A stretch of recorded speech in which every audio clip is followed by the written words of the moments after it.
Ready? Play. Any up-and-coming players we should be looking out for in Asia? Certainly, Eala is one that's obviously, you know, she's got a lot of attention with her runs this year. I mean, what is Ayala's ceiling? I think, you know, she has, you know, top 50 potential, and then perhaps, you know, I think she can be a player that would be seeded, you know, in the slams. So, and perhaps maybe top 20. Who knows? That's maybe her ceiling, I would say. But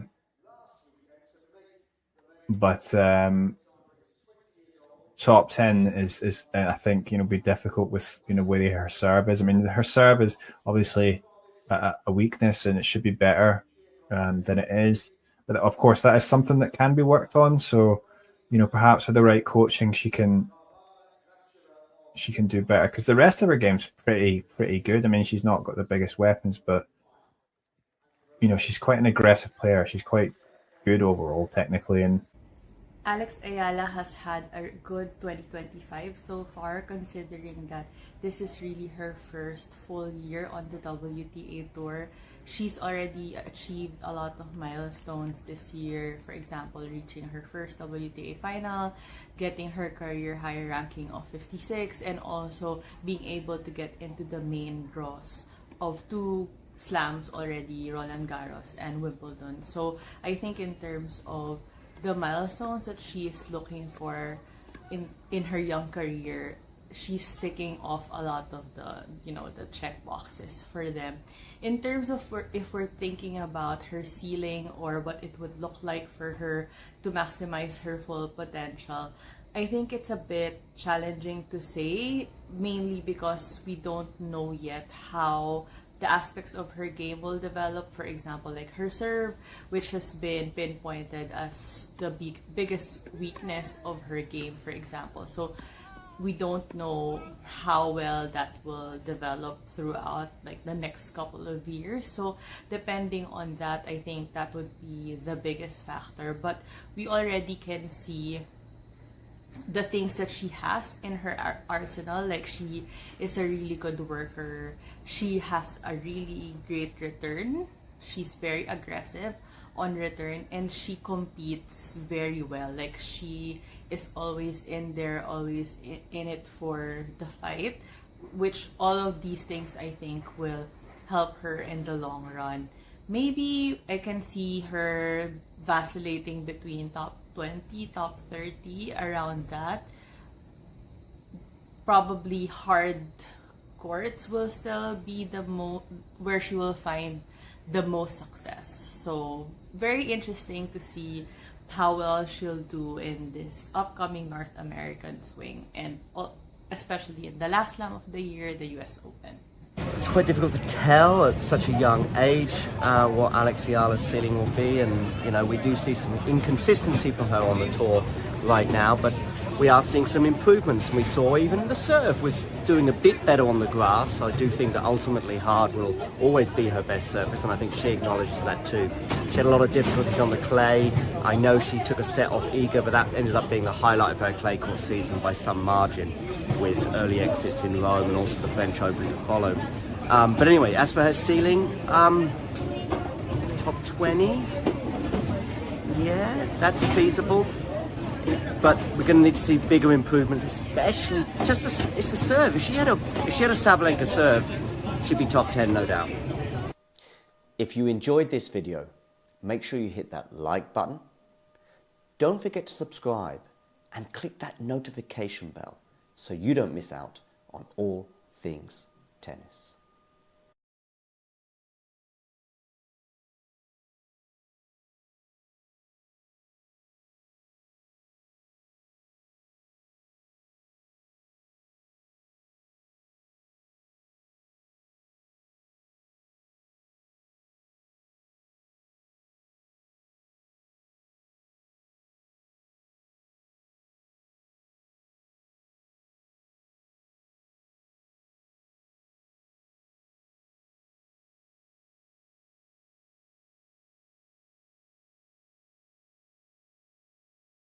Ready.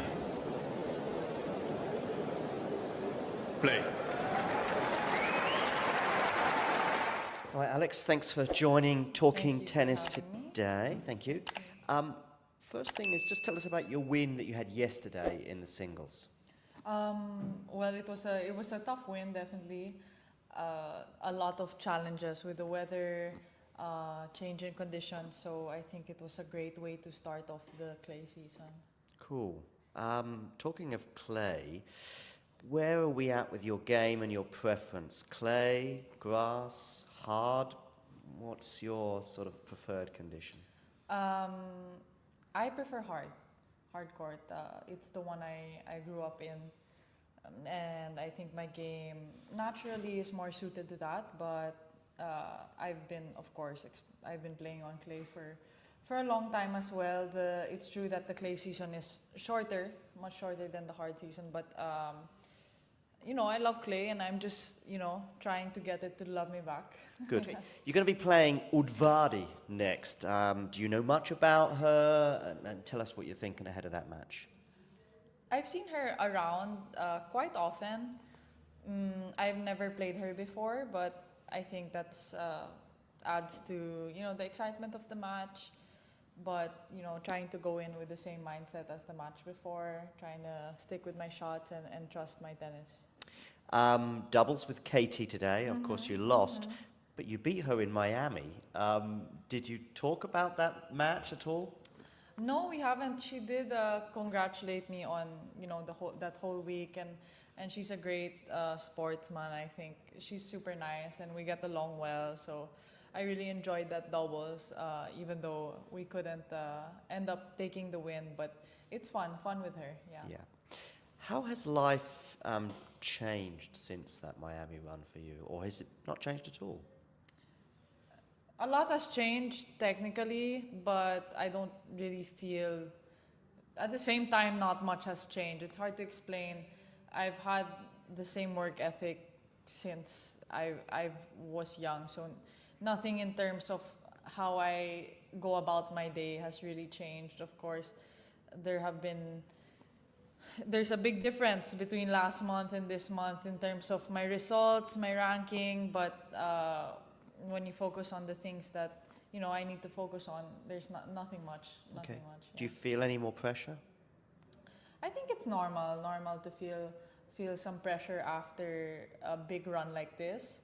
But tennis is a game that has a lot of pressure in whichever moment that you're in your life. And I think that I've done the best I could with my mentality and talking with my team about how I can handle it, and hopefully that shows on court. The win over Iga, is that the best moment of your career so far, would you say? Of course. I think all of those, all the wins that week, and even the match against Jessica was such important moments in my life. Yeah. Yeah, sure. What about this? World number 1 or Grand Slam, if you could choose one? Grand Slam. Okay. Hands down. Which Slam. one? Wimbledon. Okay. Nice. But both. I mean, if I could, I would choose both. Yeah. Well, of course. Yeah. Okay. Have you heard about these comparisons maybe with Leylah Fernandez? I mean, obviously in terms of your game, you're both lefties. You both sometimes take the ball early. Are you familiar with these comparisons, and how do you feel about that?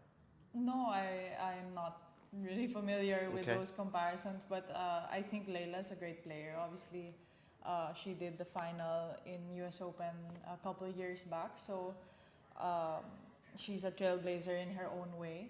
I think I'm not so close with her. We've had a couple of interactions, but she seems like a nice girl, so not mad about that comparison at all. She's a good player. Yeah. Have you got a favorite shot? If I'm going to give you a shot, and this is match point to win Wimbledon, what is it? That's a good question. They asked me which one I prefer the other day, forehand and backhand. I was also kind of on the edge. I would say maybe a backhand cross court. Okay. Yeah. Cross court winner. But yeah, I don't know. It really depends. There's so many things that can happen during the match. Depends on the opponent, the court. But yeah, I think that one has been there from the beginning. Like now, I definitely have a lot of weapons aside from that I've been working on. But I feel like that backhand just came natural from the beginning. Yeah. And have you ever dreamt, and then you fall to the grass, for example, at Wimbledon? Have you ever dreamt about that? I think everybody's dreamt of that. Yeah, I have. So, yes. All right, I'm going to show you some pictures now, and I want you to tell me the first thing that kind of comes into your mind, or just some of your thoughts. So. Yeah, this was, I believe, in Florida, if I'm not mistaken. I won like the Little Mo Grand Slam. It was, you had to get that trophy. The trophy, as you can see, is bigger than I am. Yeah. It was like the tallest trophy ever presented in junior tennis, or something like that. That was a big thing, and we had to take it apart and ship it back home in a box. Yeah, so I bet that was difficult for my parents. But there's my brother as well. He competed also, and he was like 2 points away from winning that same trophy. Oh. Yeah, but such a happy memory in my young childhood. Yeah. Do you ever think about some of these moments when you're on the court? Do you ever think about your childhood? Do you ever think about something like this? No, on the court, no, I don't think about it. Definitely comes to mind when I start reminiscing on my whole journey, on what I've achieved in the past month. But on the court, it doesn't pop into my head. Yeah. Okay, Amazon Prime documentary. That's what this, because this is when I first became aware of you. What are your thoughts now, a few years later, on that?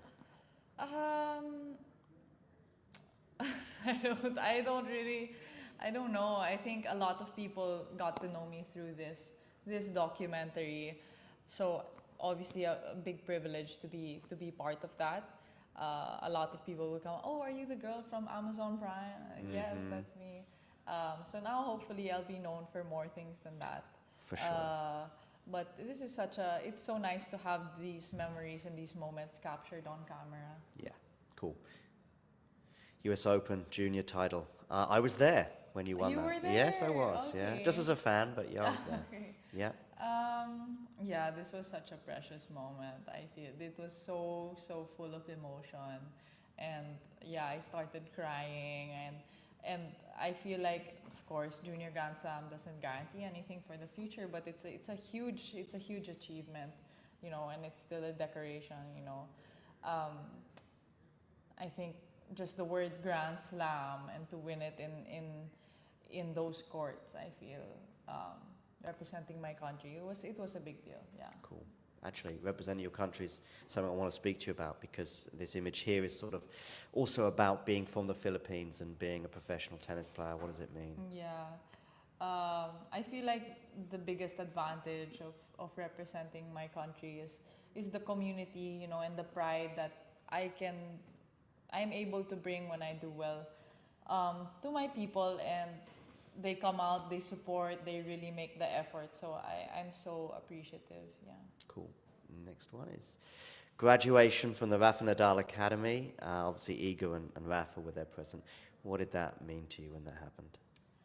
I was super excited because every year I would see who was the celebrity guest or who was the guest speaker at each graduation. And I remember there was Roger, I think Pau Gasol was there one year, and I was so excited when it was Iga, because she had just come off a slam win or something. Yeah, I think the Roland French Open was the week Garros, before, because Rafa just lost to Novak, I remember. Yeah, I remember, and no, it was super happy, and I think Iga told me that I remember that she said she'll see me around on tour, and I was like so excited, you know, and it happened. Yeah, it definitely happened. She did see you around. This is after the win against Iga. I know. I've watched that video so many times, and it's just so heartwarming. I really tried to just stay in the moment and remember everything, how it felt to be there. But funny story, like I can't really remember anymore. Like I can't really remember what I saw or that moment right after the ball went out. So, but Do you remember how you were feeling or thinking on match point, or is it almost like you're watching just a video and you don't remember it? no, yeah, I do. I remember. Yeah, I think I felt It was on the turn, right? Yeah, normally when match point comes against these big players, you know, you're trying to get yourself to stop thinking about what would happen if you win, because, you know, but those thoughts didn't come to me at all during the match. I feel I was in a state of such focus that, you know, and I couldn't really believe it when I won. Yeah. Cool. Then this went viral. This moment that you had afterwards, where obviously you'd lost to Jessica, but you know I was watching this on TV and I thought, wow, this is amazing. I mean, obviously, hopefully you can have more of this. But again, what do you remember about this few minutes after you'd lost to Jessica? This was such a sweet moment for me. Let me tell you, I'm definitely not normally like this when I lose. No. But this was definitely a special circumstance. I remember the last couple of match points, I was able to save a match point, you know. Yeah. And I just tried to prolong the match as long as I could, because I knew that this is where I wanted to be. And then after I sat down, after the handshake, I looked up and just so many flags of the Philippines and so many Filipinos. It was past midnight, they were there to stay, and I had just had the best run of my career so far. So there was so much to be happy about in that moment, yeah. Cool. So that's that. Now, this is quite recently, I believe. I think this is after your run. But also I want to know about Rafa and the influence both his academy, but even Rafa as a player has had on you. Well, I've been there since I was 13, so obviously deeply rooted with the academy. Rafa has been a role model, you know, someone to look up to for so long, and I think the values match the values that the academy instills, matched with the values that my family um, had when they were racing me. So that's why they felt so comfortable to send me over there. And of course, they have a part in a big part in my game. Yeah. And Rafa the player, Rafa the player. did you enjoy his career, or were you a Of fan? course, I don't know who doesn't enjoy Rafa as a player. I remember I watched him one time in center court in French Open when I was young. So before even going to the academy, and it's crazy to see the intensity he has and the way he hits the ball. So much to look up to. Cool. What about here in Werash? What would it mean? I mean, you've not won a WTA title yet. What would that mean potentially if you were to have a good week here, for example, and maybe even lift the trophy? It would mean a lot. I think right now what I need is a lot of hours on court, a lot of hours playing at a level that I'm happy with, and a level that I know I'm capable of. So this is a tournament that will help me do that. Cool. Last question. I'd like to know about some sort of future goals, maybe even just for 2025. Okay. Do you look at sort of things like, obviously you're going to be in the Slam draw, you're going to be in the main draw now at the French Open. Perhaps that was a goal. But what about now? Because the goals never end, right? Of course. No, of course. My original goal for 2025 was to finish in top 100, or at least to touch it.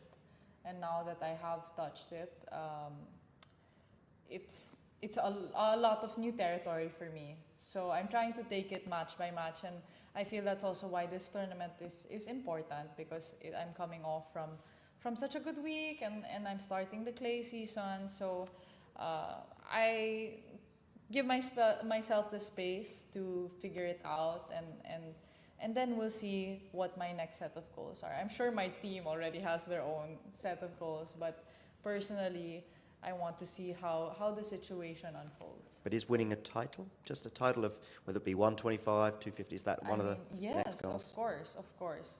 You always go into the tournament with the mindset that you can win it, and some tournaments maybe there's a lower chance of that happening, and some tournaments maybe there's a higher chance, but you'll always have a chance. I do have one more actually.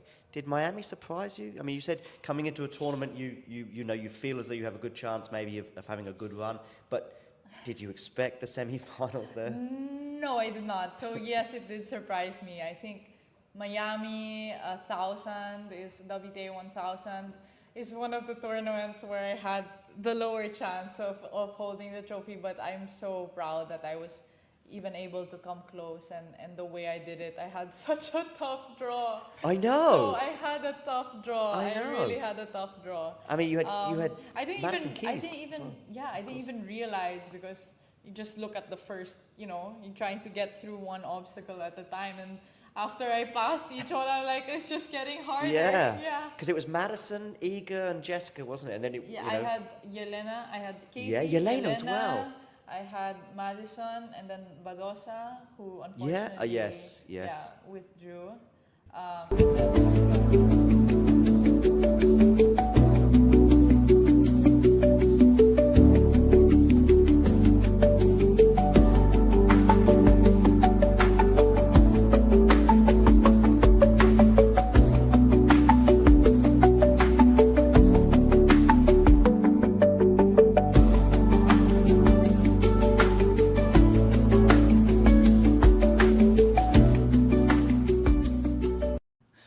My name is Eala-Tauson, and I'm a friend of the show. My name is Eala-Tauson. Well, hello, and welcome in. Today we are here for Alexandra Eala versus Eala-Tauson, and the match is underway. Quick start for Clara, as she is up 40 love on serve.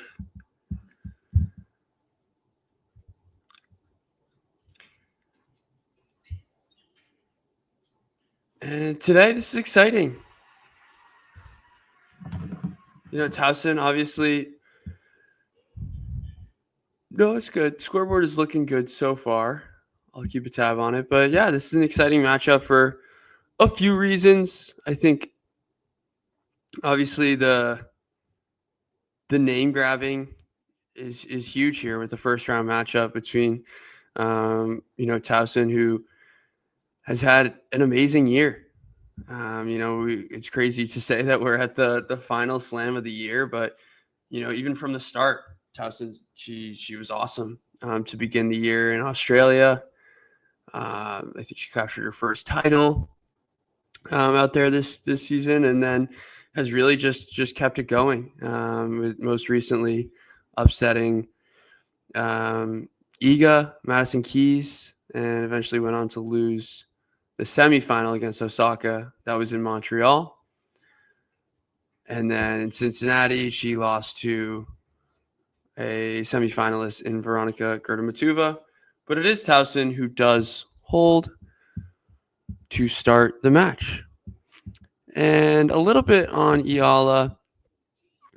For her, the hardcourt season, it's come a little bit quick and fast. I think she has been laboring a bit with an injury. So playing kind of more on the cautious side. As the producer mentions, it wasn't a shoulder injury. So we will kind of keep tabs on that and see how she's doing throughout the match. So far after Wimbledon, she had only played one match, and that was against Marketa Vondroušová, where she did lose in 3 sets. Managed to get the first set, which was definitely interesting, and then it was just 1 and 2. But it seems like there is a strong crowd. I have a little bit of volume, so please do tell me if it's a little too loud. But huge crowd after Eala wins her first point on serve, 15-love. And apologies, I'm just going to grab my water here.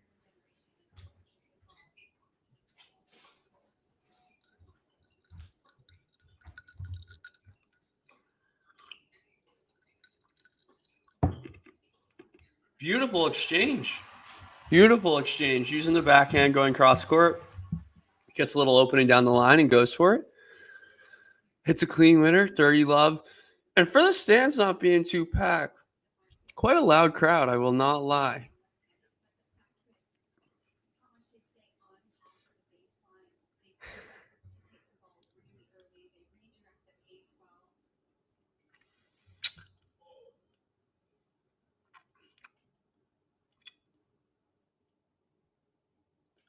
And definitely interesting. Today's a Sunday. First Sunday start for the U.S. Open. Feels a little interesting, different, but nonetheless, super, super exciting. And there's a double fault there for Eala.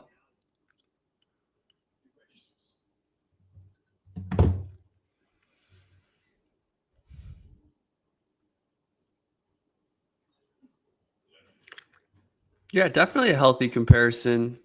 Eala-Tauson.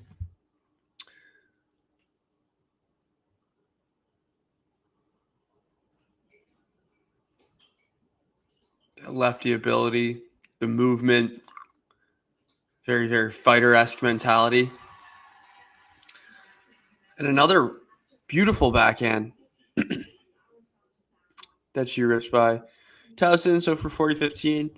And I'll talk a little bit more after the first game. Just some things I saw with Tauson. I was in Cincinnati 2 weeks ago now. And got to see her match versus Kudermetova, and Tauson, just such an impressive ball striker, pound for pound. But I think there are things that frustrate her easily, and pressure has a lot to do with that. So we'll get into that as we go on with this match. As Eala's forehand just a bit wide.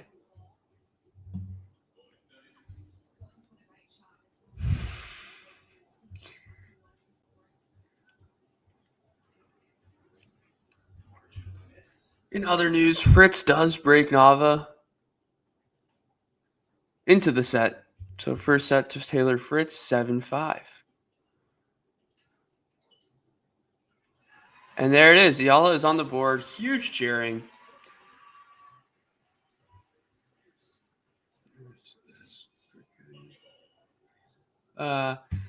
It's good to see, already. I think seeing Eala-Tauson stabbing and trying, chip balls back, that's a really good sign for Eala. Kind of comfortably, casually applying the pace, applying the pressure, generating it quite easy. That's good news for the shoulder as well. As we watch Eala quite closely today, checking out the shoulder to kind of see what side of health she's at. As Tauson opens up game 3 with an ace down the tee.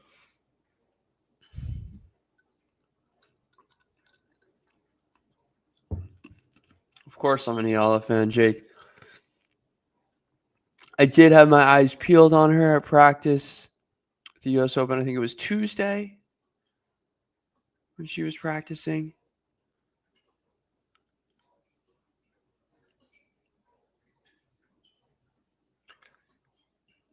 Really good exchange here. And already for me, some IQ, some really high tennis IQ, really short steps, good movement to get over to this backhand, hits it with a lot of angle. And then Tauson kind of goes for an all-out bash to see what she can do to stay in the point. Very sharp and intelligent, sort of like chip and rush almost. Not a chip and charge, but it was quite calculated. Just knew she needed to get the ball in play because that's obviously what she's talking about with her coaches. Get Tauson on the move. That's her weakness here. She is way inside the baseline to return the second serve. And it's almost giving me Miami flashbacks. And that return is super effective as it goes long for Tauson. So a little opening here already in game 3 as it's 15-13. Big plaster. In terms of being the favorite, going up against the underdog, it seems like crowd's already not against Tauson, rather for Eala.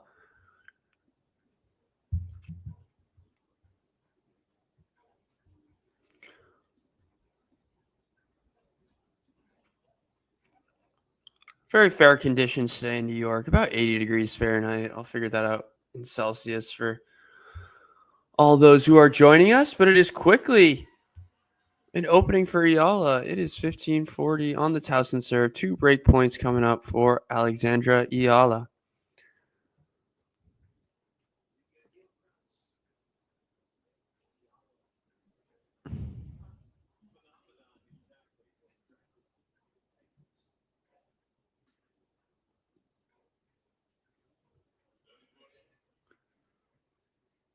It's a big serve to erase the first.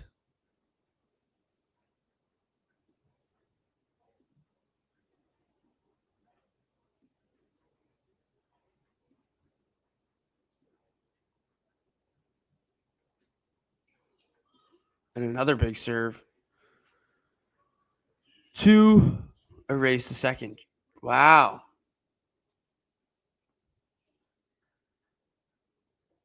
Talking Tennis founder and manager John Silk has Eala-Tauson in his quarterfinal, beating Aryna Sabalenka in round 4.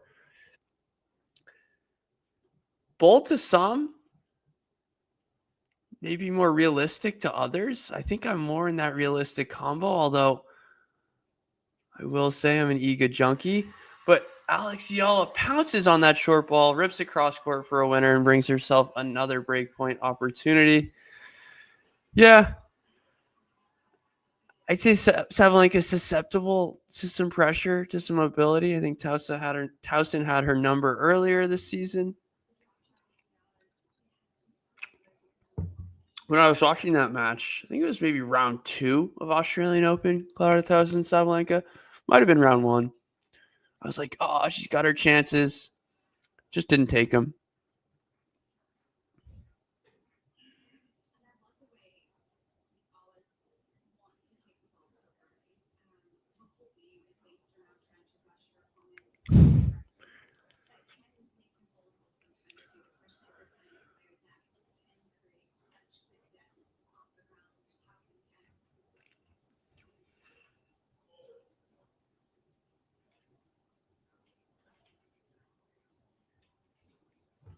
A lot going on for me here. I've got stimulus overload, trying to read the comments, trying to watch a couple matches.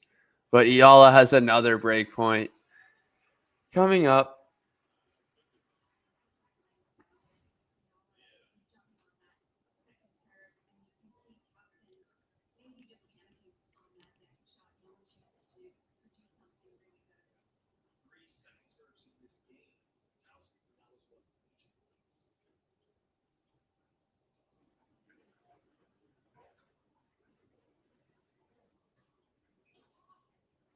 Just a big serving when Tauson needs it.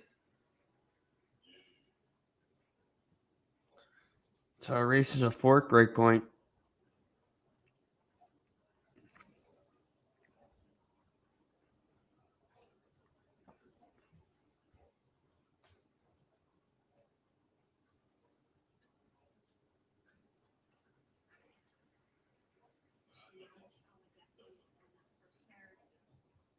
Yeah, a little bit much of a lean there. Returning that deuce.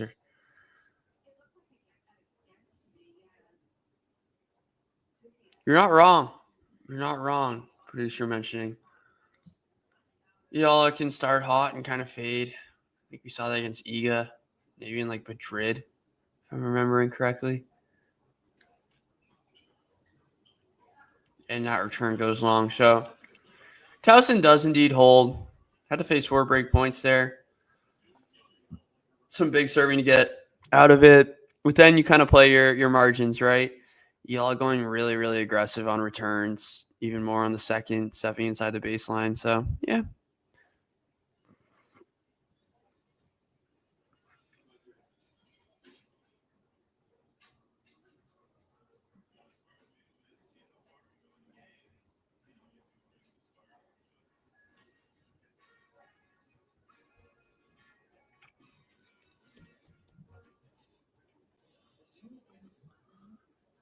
So let's do a quick whip around. Any big sort of score lines going on at the moment? We'll update.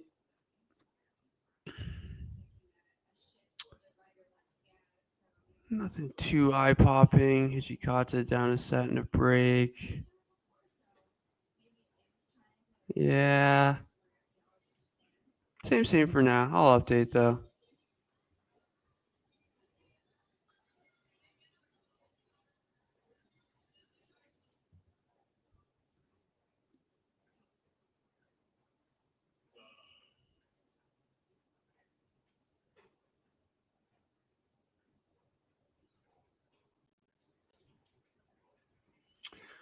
All right.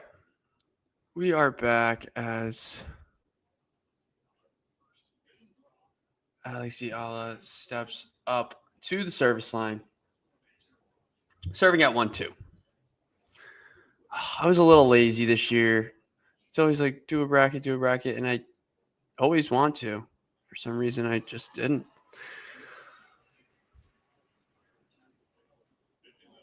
Big serving there for Eala, 15 love.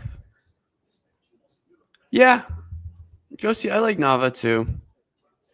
I don't really know. I thought it was a little bit of a bailout on set point there for Fritz, but that forehand looking good for Eala. Just feel like she does a great job of spreading the court. Once again, just using her IQ to her advantage.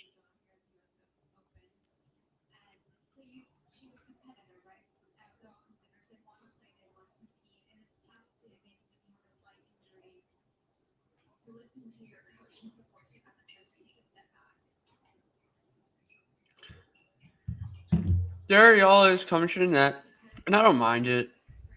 Wasn't like a out of the ordinary rush. First time coming to the net, so fairly casual pass, but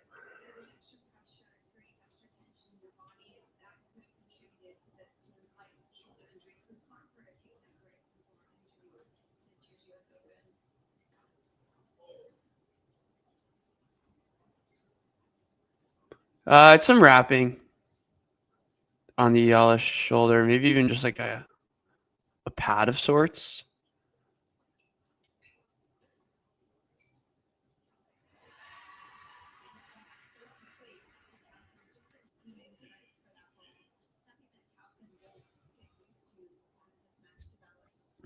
Once again, ripping the forehand.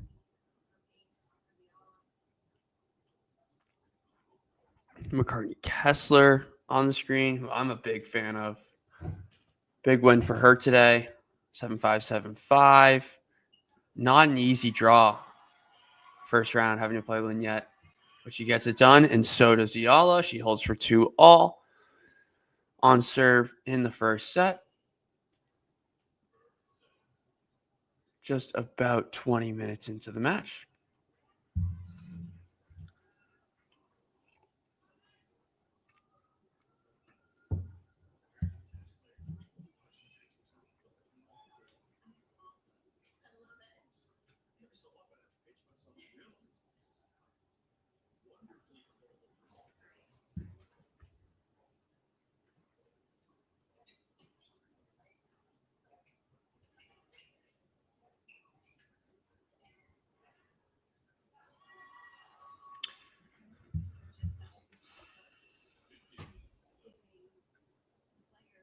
Yeah, all right. I want to talk a little bit more about Eala-Tauson and just some like my observations in my time watching her in person.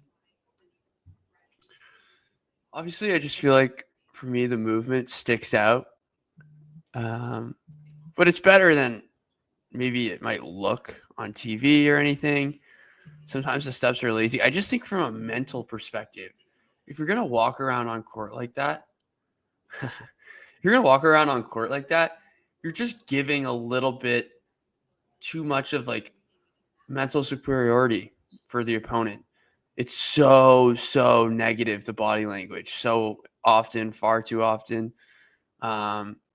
Even after like a decent point, as there she actually hits a beautiful slider serve. Eala just put like the ball back in play, and she misses a sitter at the net. So an opening for Eala again. But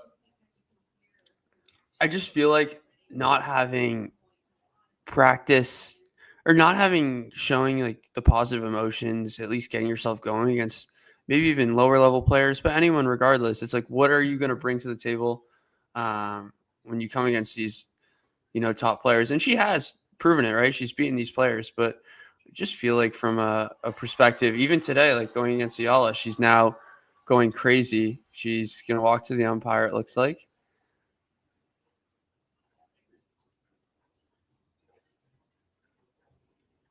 She's complaining.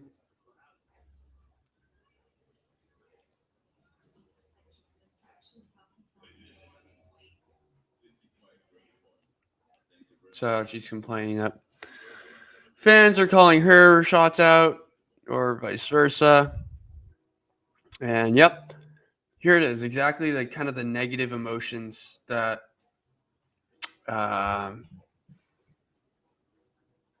are just like very, very clear, right?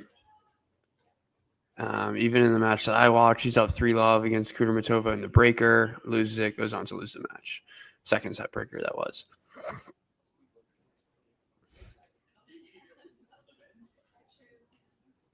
100%, Jake. 100%. Like her power, her ball striking, her ability, even her serving at times can get her that far. But there's the break as the forehand goes long. Clearly pissed off. We got a huge crowd for the, not a huge crowd, but a huge ovation as Eala does break. Goes for the sit down.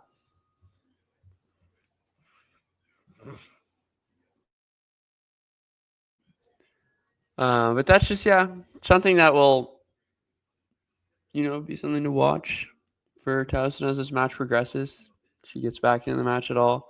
Like, how's her body language? For me, it it's not that of a top 25 player. It's not that of a top 20 player even. I think that's something that she can work on. I think that's only going to serve her better as her career progresses. But yeah, the Filipinos are very much up for this match. Beautiful afternoon in New York.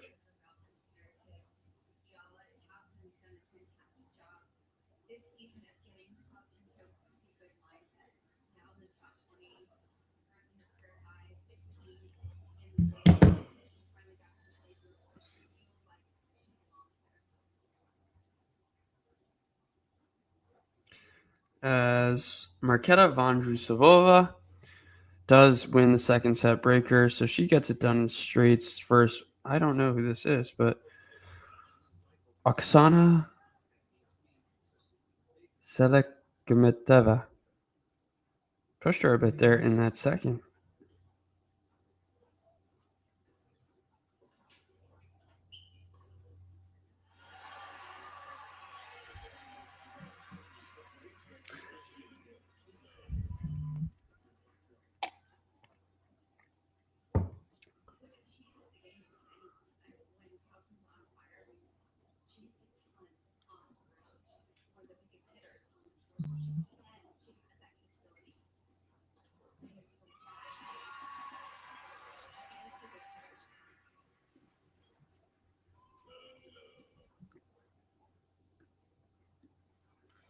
Now 30 love for Eala.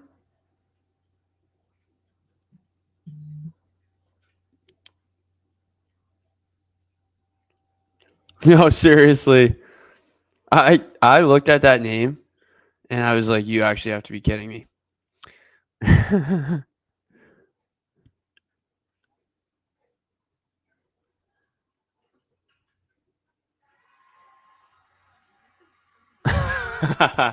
Touche, Jake.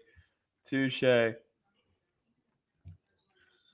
Well, and now it's looking like a comfortable hole for Eala. 40 love. The small crowd that like surprises me that not a lot of people would kind of come out to this match.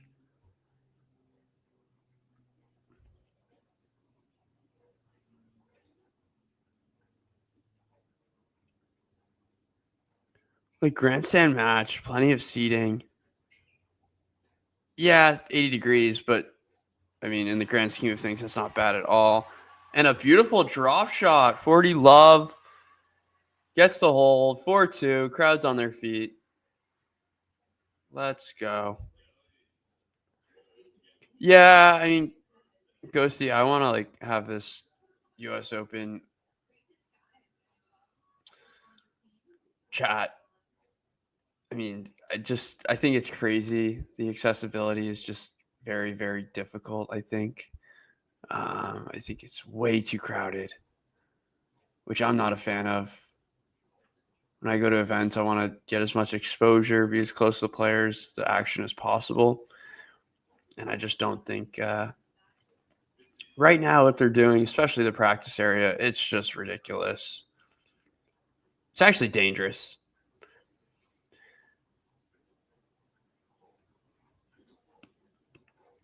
Yeah, I wouldn't say like that's a far off situation. I don't really understand. I haven't tried to take part in the buying like the original tickets that come out. Yep, as the producer tells us, Ben Shelton is serving for it. I have it on my other screen. 30 love.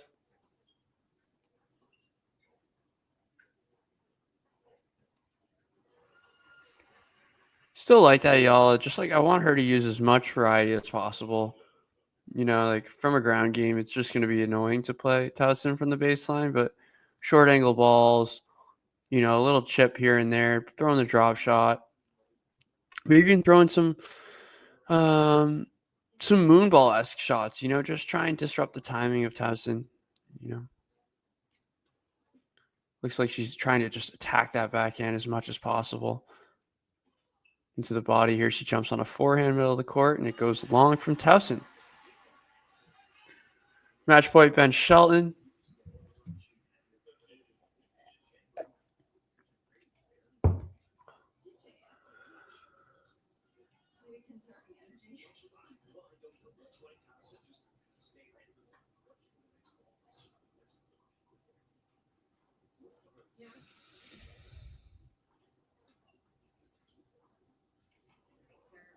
Yeah, good serve there.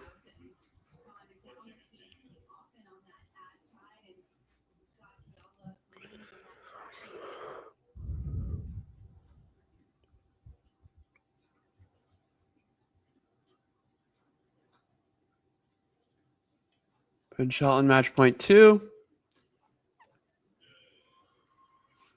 And he gets it done over Ignacio Buse.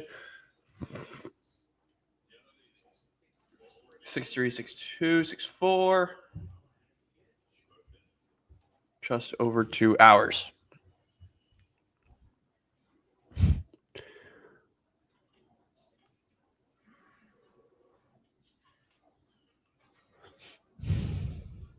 Fritzy up a break in the second. Darderi absolutely destroying Rinky Hijikata. 6-2, 6-1. Fabian Marjan serving for the second set. He is down a set. Elliot Spazziri gets the first set, 7-5. Rindernesh and Roberto Carballes-Baena heading to 4. I just have to expect a marathon there, right? And qualifier, Janice Chen up a set on serve 4-all in the second against Veronika Kurtabatova.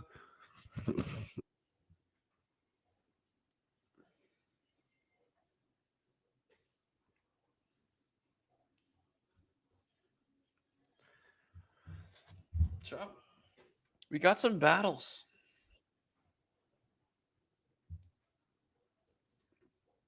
Very nice draw for Shelton.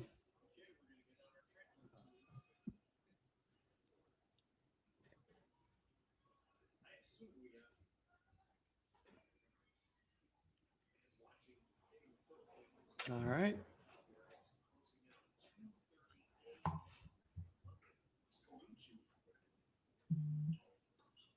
So it's 2:30 a.m. in the Philippines, is what I just learned. I'm pretty sure. Oh, and some beautiful tennis from Eala-Tauson.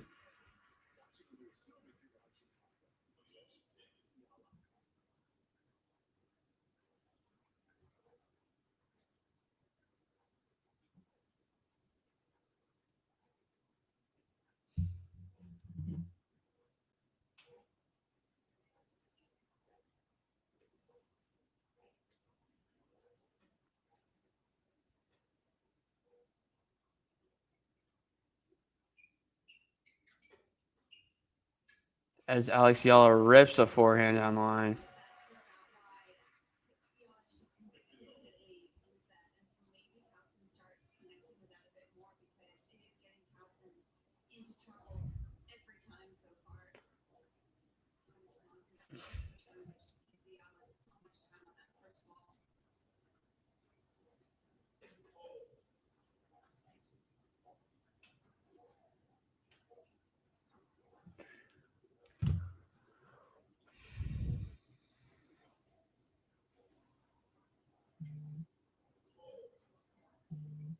It's a double for Eala. So she's putting herself in a hole now.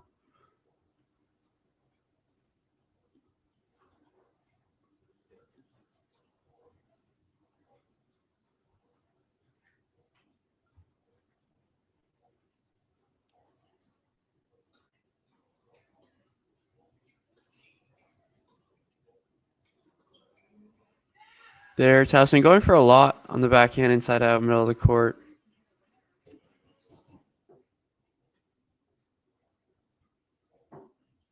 Not necessary, but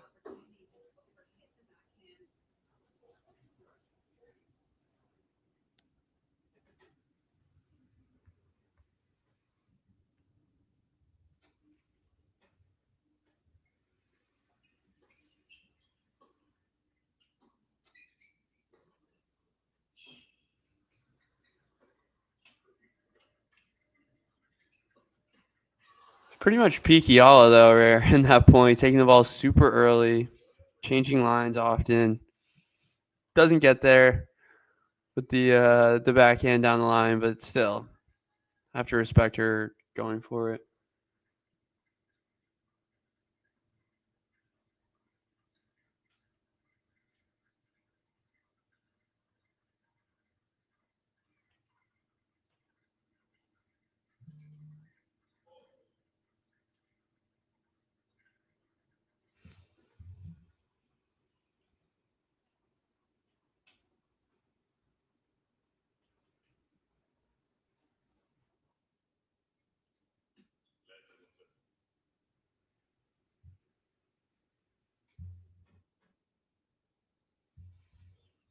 Second serve, break point.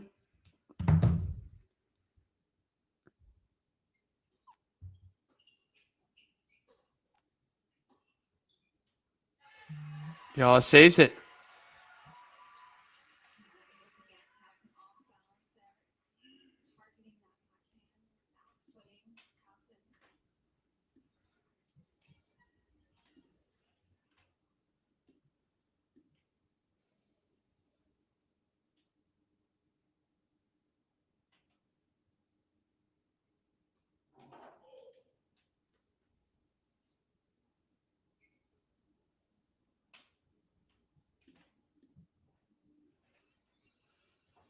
So deuce again, second serve here for Eala, and she doubles.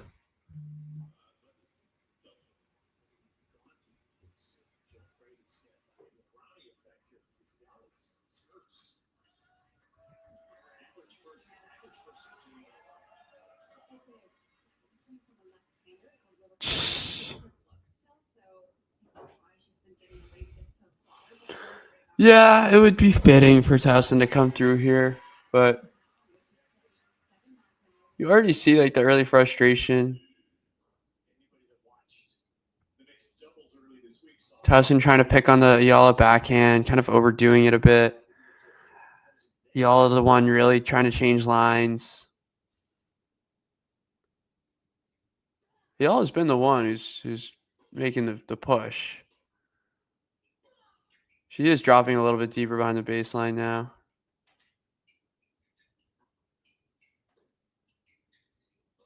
She is getting the ball she wants, attacking him. That one gets the back of the line. Tauson can't believe it. That's awesome.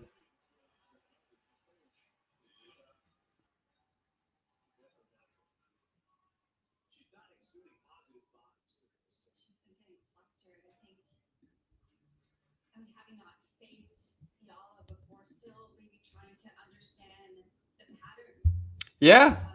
Yeah.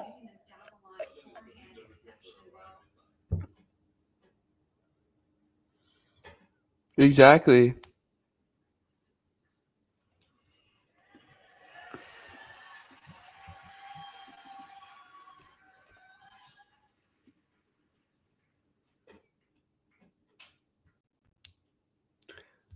All right. So it's her first game point here, 4-3. Add Eala. And she holds.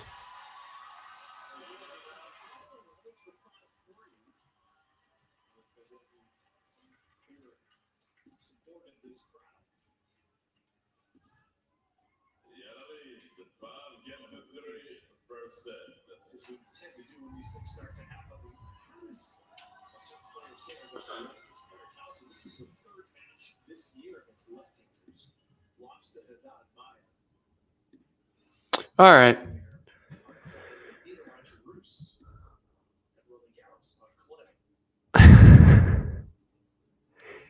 Yeah, I don't know, Ghosty. Like, I wouldn't say like either wing is a little bit more promising. It just feels like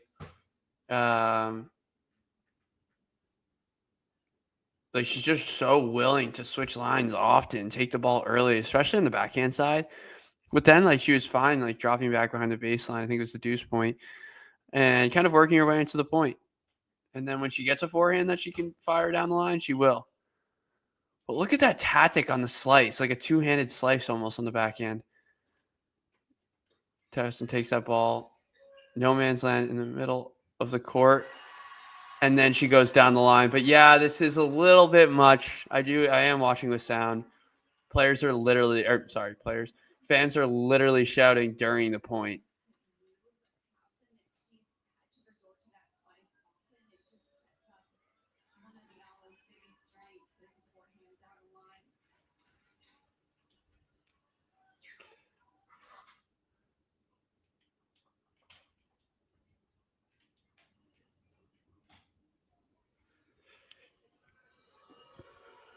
Wow, so Tauson's coming to the chair.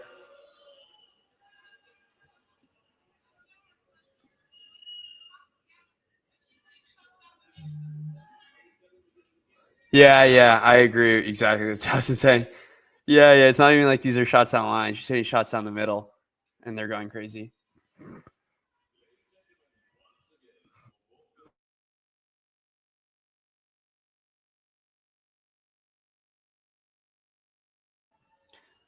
So chair doing his thing again.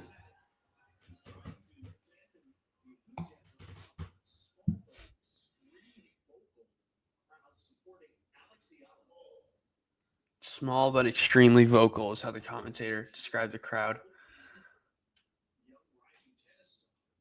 Oh, there's a lot of the people. They're hanging out in the shade up in the upper bowl.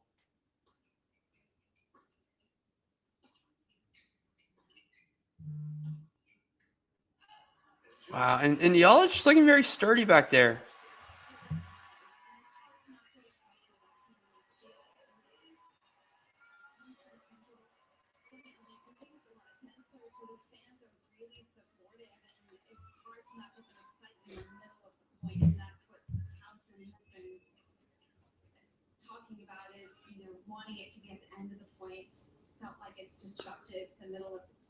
Please not be too excited. I know. Nice opening here for Eala. And a little bit of an opening for Mr. Nava.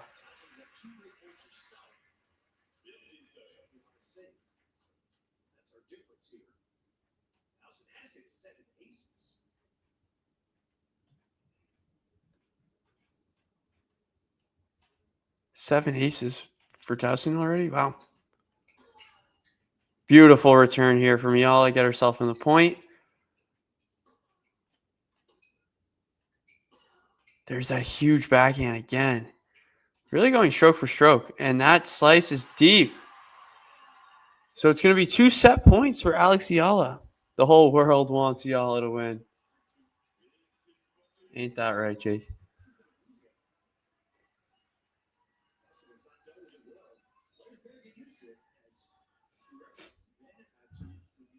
This is what I'm talking about with Tauson, though. I hope you guys understand. I said this early enough where it's not just coming out when the things are going bad.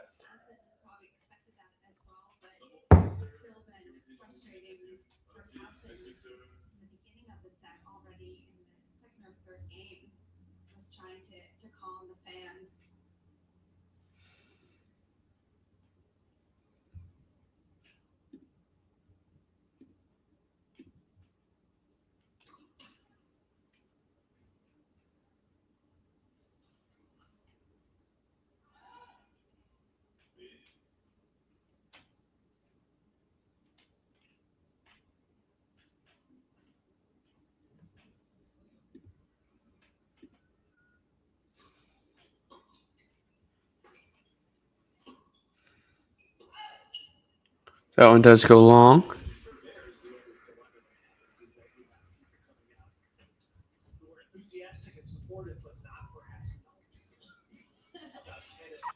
Yeah, go see. I don't know if I would lean that negative, but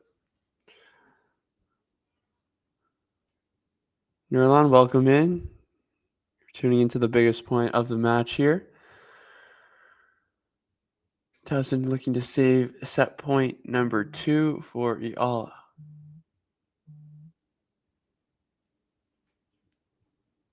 It's going to be the second serve. A little bit of nothing return, but Tauson wild forehand goes wide. set to Alexandra Eala.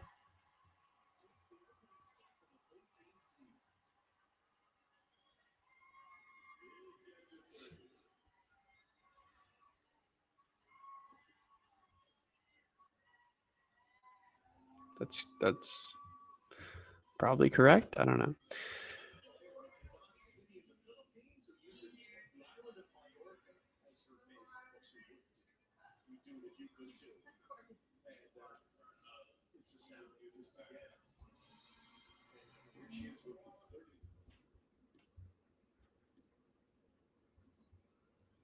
So a quick roundup on what's going on elsewhere. Taylor Fritz up 2-0 on serve in the third. Yuri Lehechka up an early break against Borna Koric. Darderi up a break, 2 sets and a break against Rinky Ejikata. Greek Sport and Manarino have just begun. Marjan and Blanchett on serve in the third. Kerbayas Bena and Rindernesh on serve in the fourth. Veronica Kurtamatuva takes the second set but is broken early. Down love 1 in the third. She has done a great job of handling that expectation, representing a country that is on her shoulders as well, that doesn't produce a lot of tennis players. So she's been very rock solid mentally in that first set.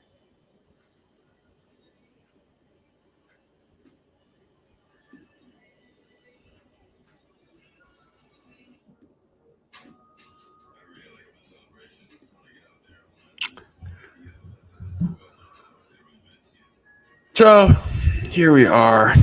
Let's see. What do we got going on?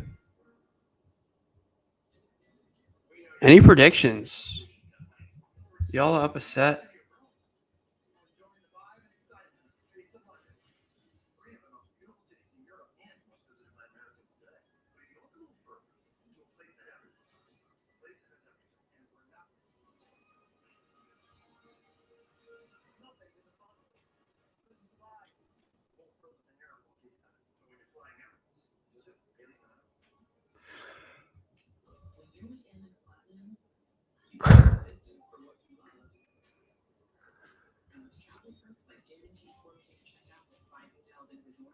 Yeah, I mean, pretty interesting to see.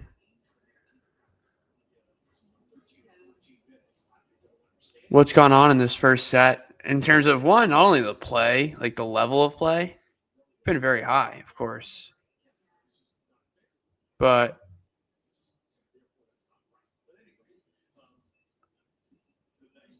the drama on the Tauson side, but also the drama from the fans.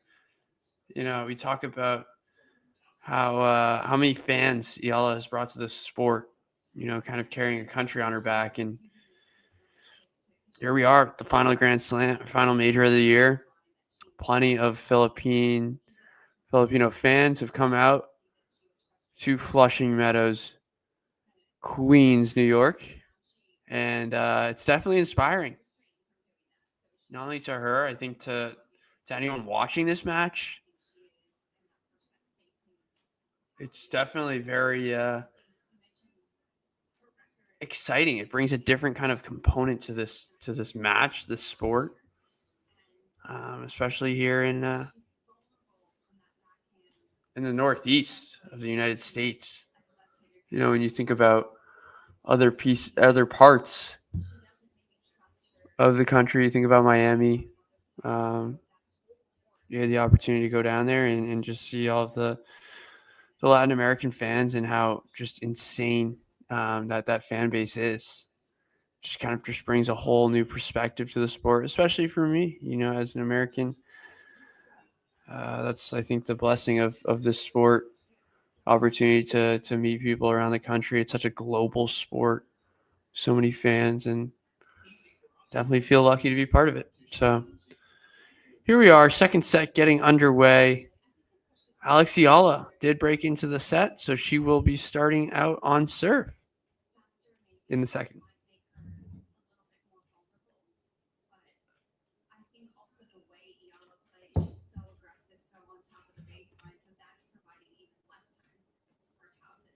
Well, the northeast of the United States would classify New York in that region.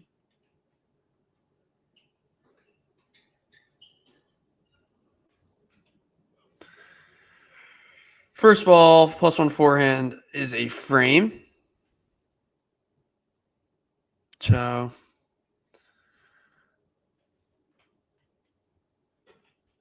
how does that off-court break help Tauson, hurt Eala, or the vice versa? Good exchange here in this 15 love 15 point.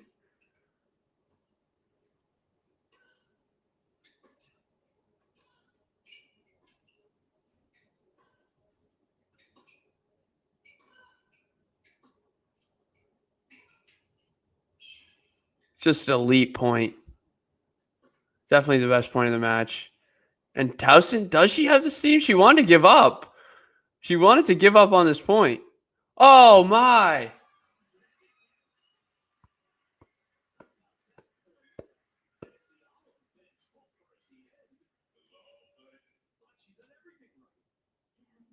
Wow.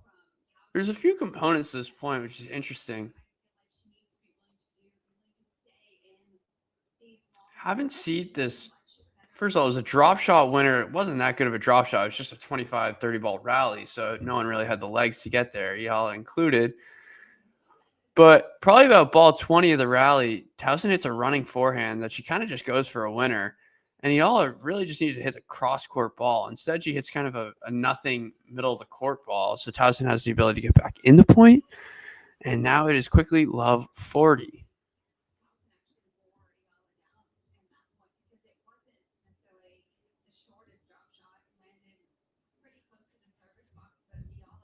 Commentator is echoing me now.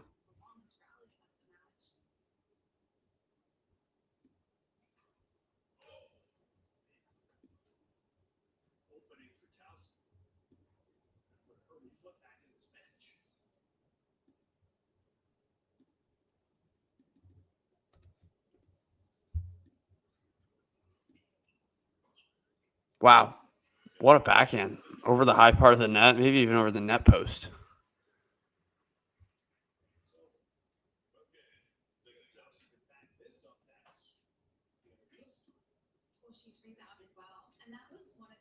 So, right? Yeah, it was an insane return. Like almost over the net post. Here comes the comeback. We know. It's a theme with Alexandra Eala.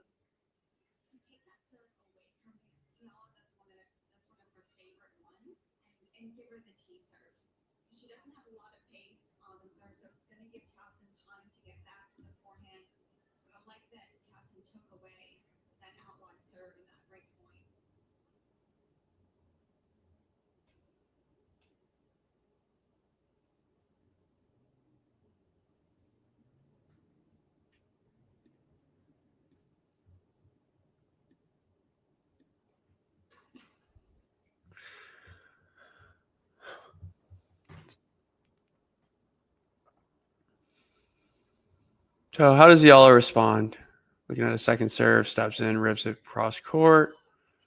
Backhand's always going cross court. Will she go line? She does indeed. 2 cross court, next ball line, winner. Good tennis.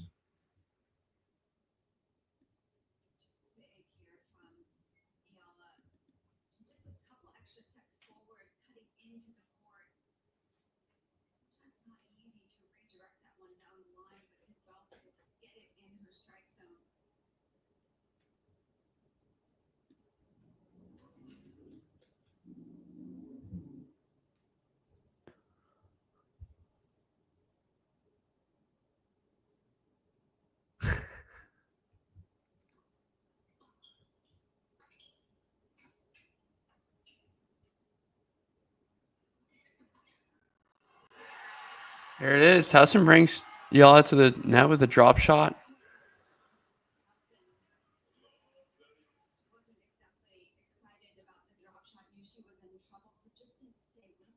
Yeah, it didn't stay with it.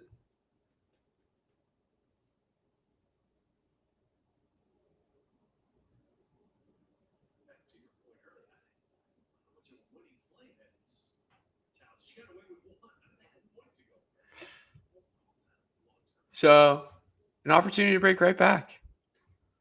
But first is a Tauson ace. I think it's her 8th of the match.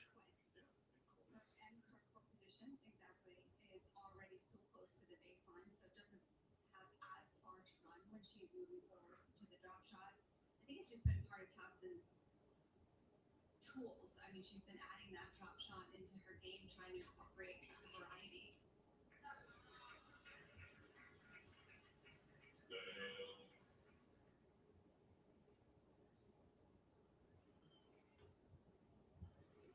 So it's 30 all now.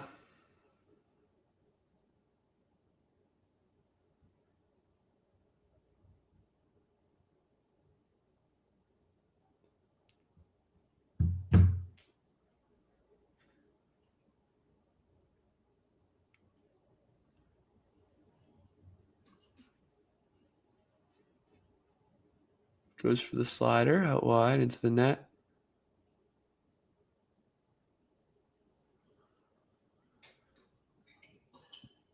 That time, Eala takes the backhand down the line with the return. Tauson hits an amazing slice shot up the line, middle of the court.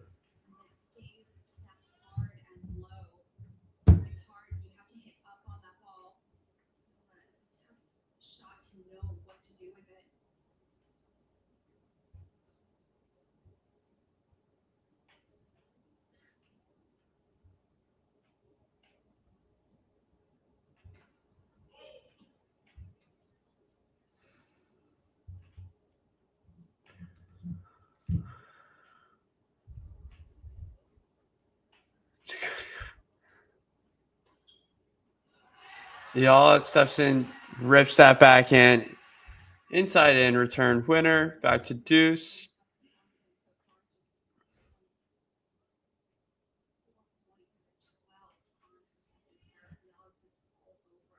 Sports subscriptions a month, roughly. I don't really know. That's the honest answer. I mean, I only pay for what? Tennis Channel Plus, which rounds out to be $10 a month. ESPN Plus, which is probably somewhere in the same neighborhood. Eala. Oh, my beautiful backhand winner down the line. There's a return winner as well. Clips the back of the line.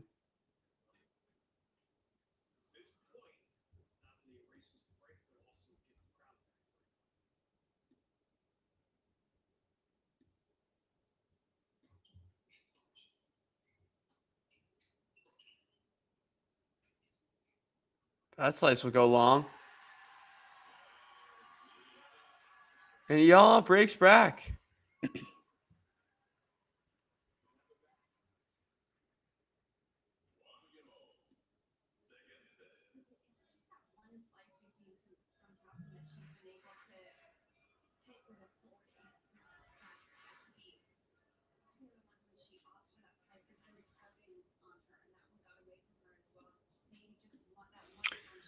So let's do a bit of. Actually, no. You're on an even game. Right into serving.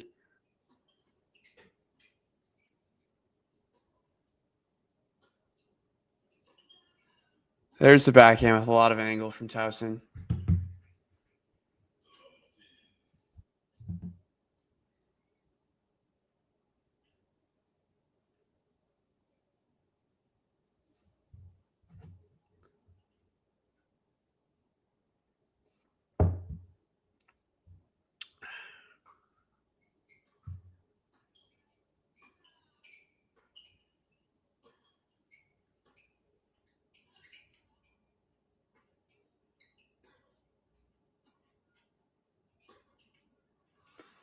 Yeah. Yeah, I saw Courage breaking back. Impressive.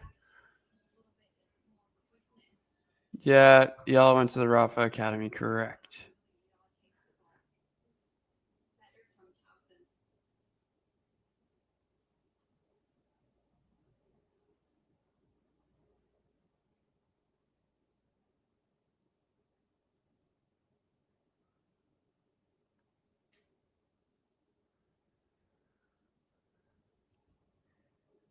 13 yells was 13 when she went to Mallorca. Wow.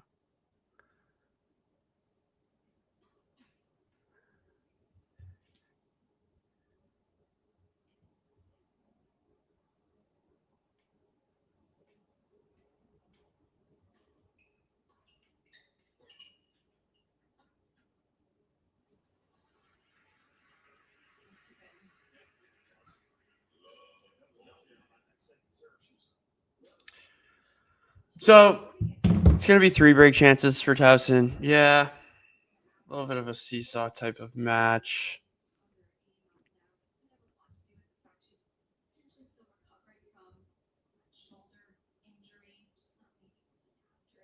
So the commentator's talking about Eala's service speed. She clearly hasn't watched much of Eala, but that's okay. She's like, yeah, because of the shoulder. Yeah, it does have an effect on the miles per hour, but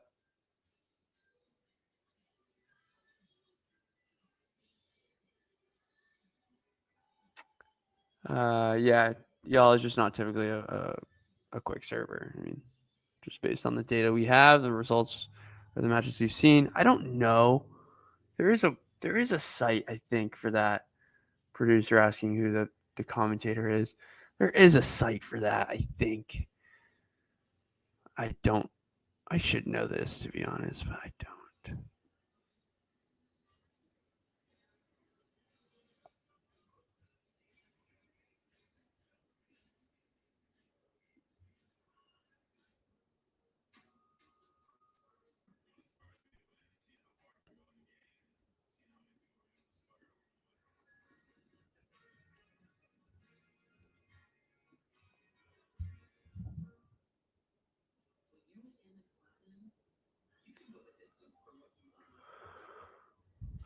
Sorry guys. Let's do a little score update.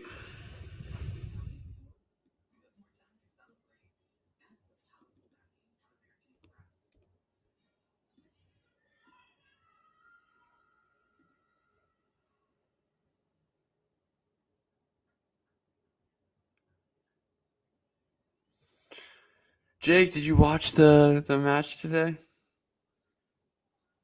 United Fulham.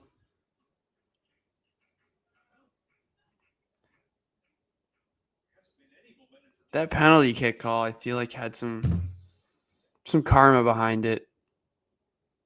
Yeah, unfortunately, I thought you were gonna say something like that.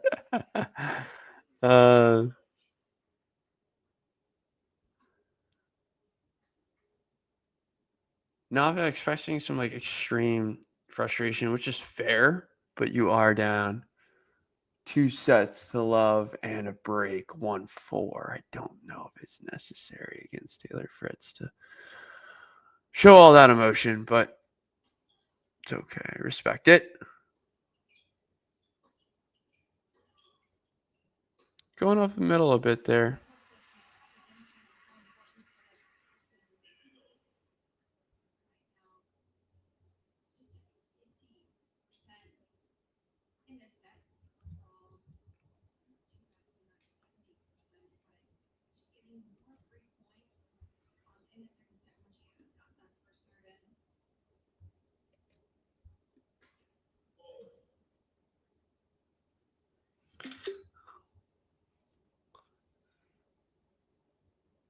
So 15 all here. Eala-Tauson to serve. Goes T. Gets a short ball. Able to hit a beautiful +1 winner. Serving really well, which is like kind of surprising to see her only win, 3 games in that first set. 7 aces. Just a little bit surprising, right?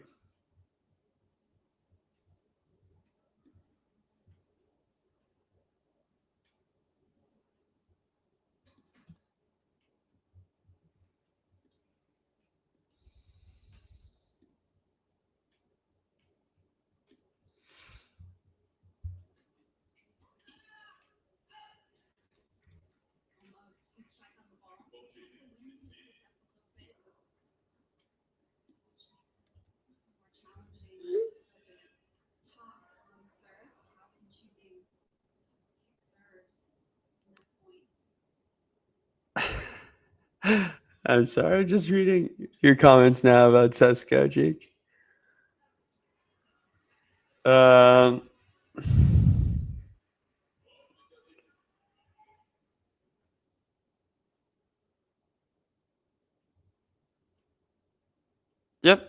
Yep.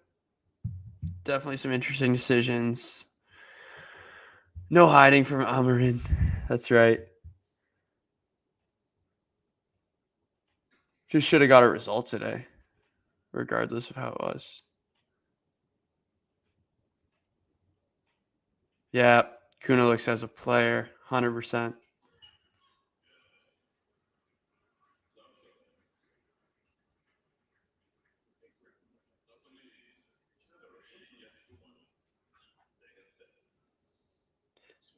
I'm weak.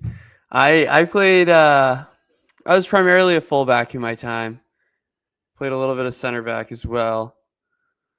Like to get up and down the flank. Whip balls in when I could. Get forward when I could. You can throw me out there. I fancy it all.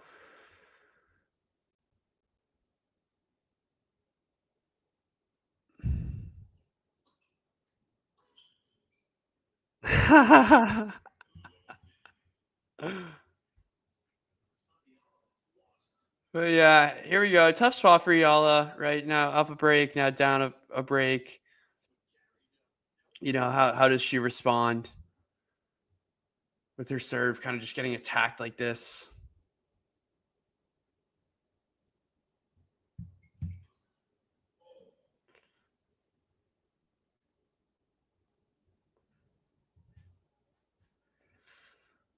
Here's the second serve. Towson coming in to just bury it. It's a double fault. So yeah, at this point, right, kind of thinking about how she can regroup.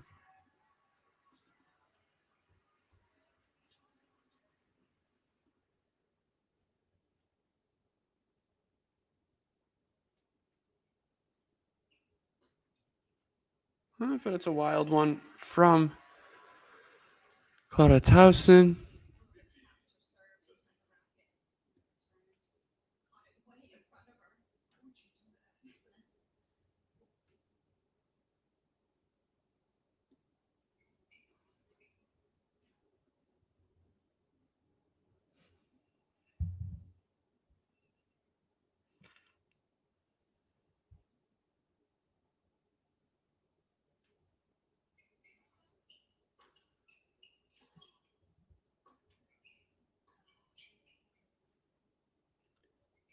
Drop shot from Towson. Y'all is there and applies enough pressure.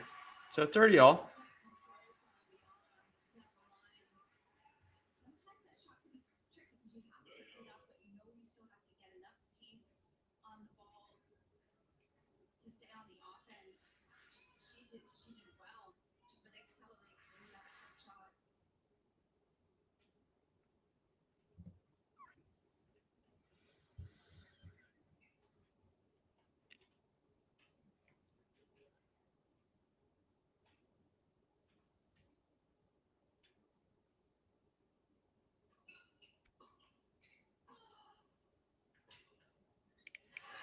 Beautiful backhand down the line there for Eala. That slice not good enough from Towson.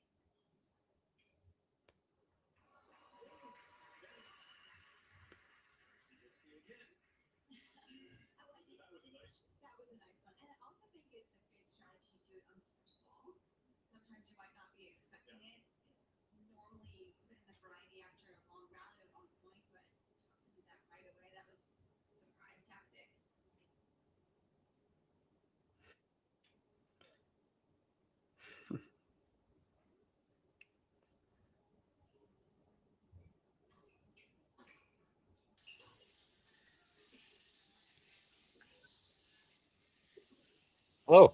Beautiful. Can you hear me? Beautiful forehand down the line from Tauson. Hey, Carson. How you doing? I'm well. How are you doing? Good, good. So far, so good. Eala peaking a little bit in that first set. But a little bit of coming back down to earth here in the second.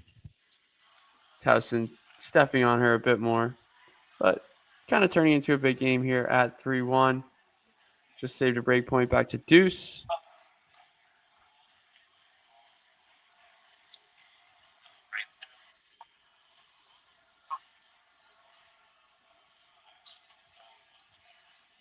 Where are you joining us from today, Carson? I am joining everyone from Minneapolis St. Paul Airport. Nice. Are you on the move today, or are you getting home? I am. I'm on the move in a couple of hours. So Got you. sitting in a food court right now. Nice view of Beautiful. some airplanes right out there. Beautiful. Well, thank you for joining.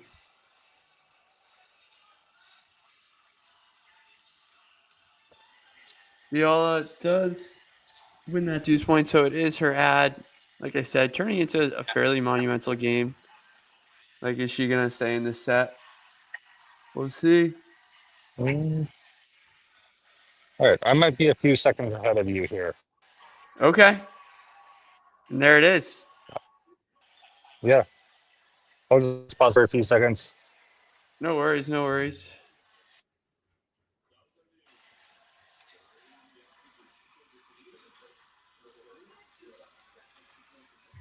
That's still up for break. Not too much to be concerned about yet in this set of your Eala-Tauson. Yeah.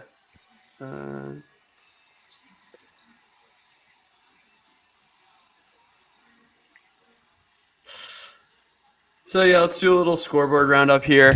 What is going on? Oh gosh, what is going on over here? Yeah, stop spamming is right. Yeah, I'm banning it. Thank you. We have so much spam the last couple of weeks. That's Really? insane. Okay. Yeah, it's been a thing. What's going on? Sabalenka has just started her match. Mazarova, 1-1. Fun. Fritz Oh, she's on a is, deuce too. yeah. Yeah, Fritzy Fritz looking is just, good. well, yeah, should be good. Well, Hechko is up 3-love, and now he's dropped 5 games. Yeah. On a break? I haven't Odd. been watching that at all. Hopefully that's just tennis and not injury or anything. Marijan and Blanchett, 5-all in the third set. And Manarino's up a break on Greek Spore. Looks Yep. like he might get broken here, though. Yeah, I feel like that'll be a tight one. Yeah, I think that will be tight. Rinder Kanech just wrapped up his match a moment ago. Oh, he did? He did win that? Yeah. 6-2 in the fourth. Yeah. And then Veronica Kudermatova down a break in the third set. 4-2 right now.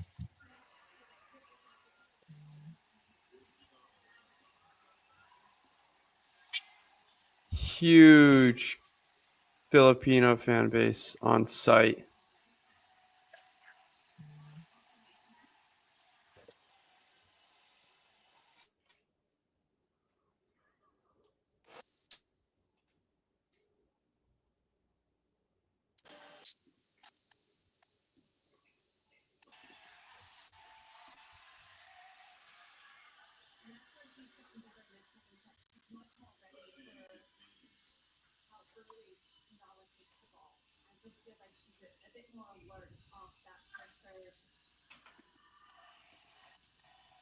Yeah, truth to For the that. all?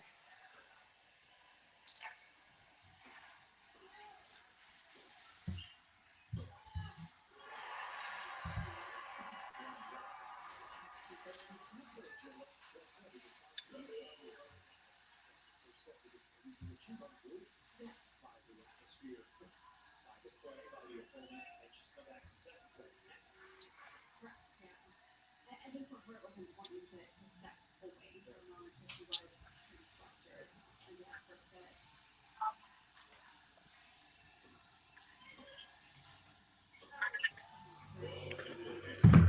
So Towson now looking at a game point here.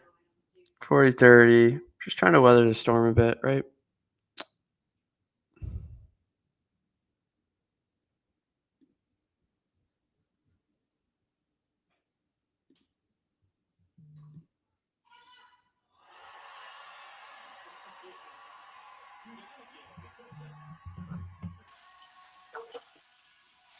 Crowd going I'm back. crazy. Browser just refreshed.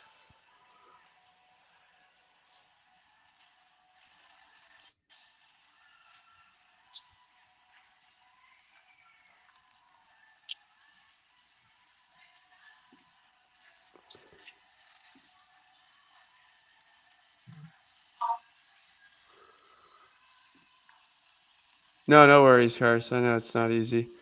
Yeah, what a return is right. Sorry, I got all these moving parts going on.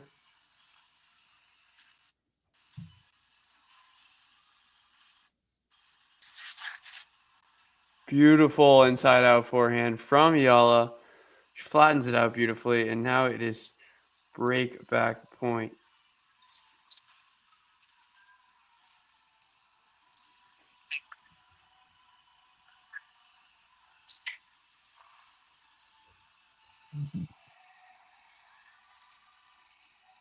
Ooh, up return there.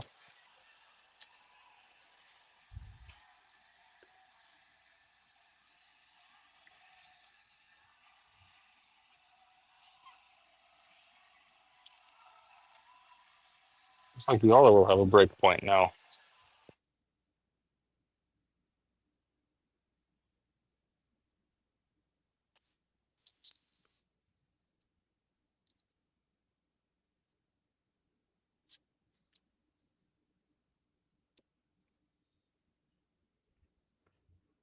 Well,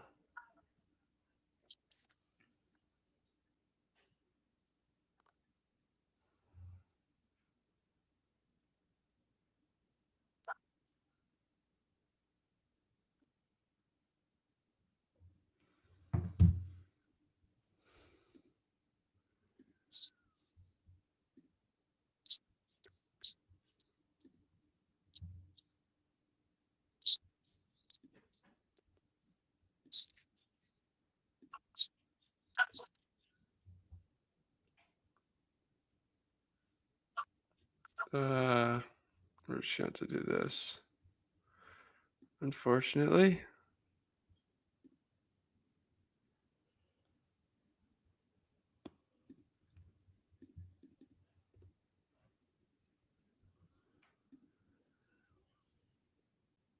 So, Eala-Tauson does indeed hold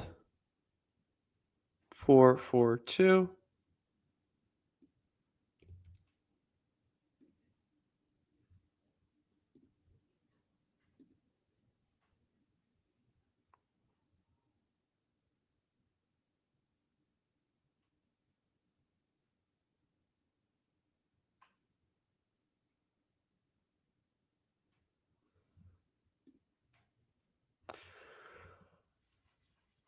Eala to serve.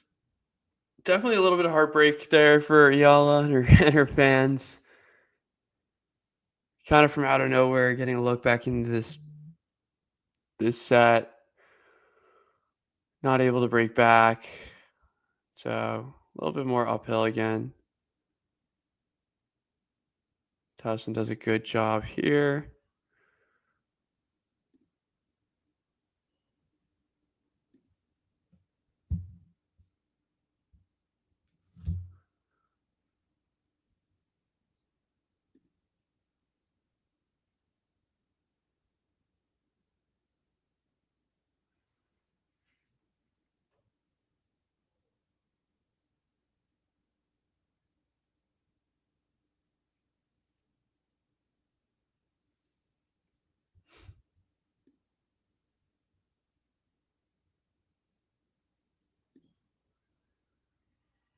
Little beautiful forehand down the line for Eala.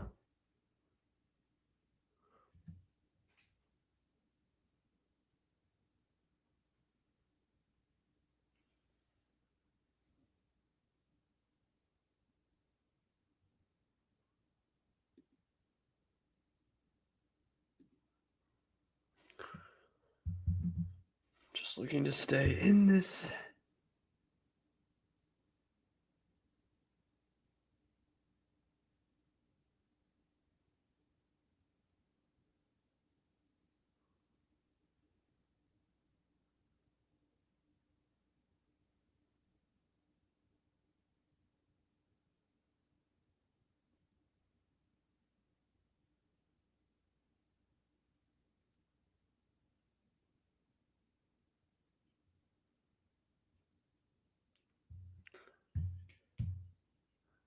And it's another double fault.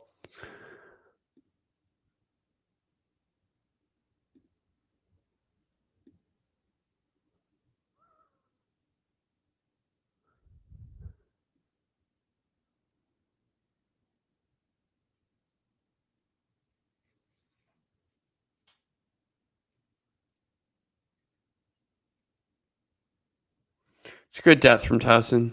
On the return, forces that error from Eala. And now she's going to have 2 break points.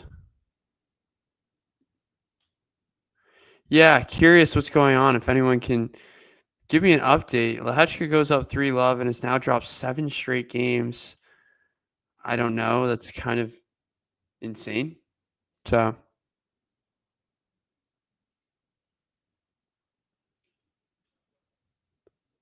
not sure what's going on there.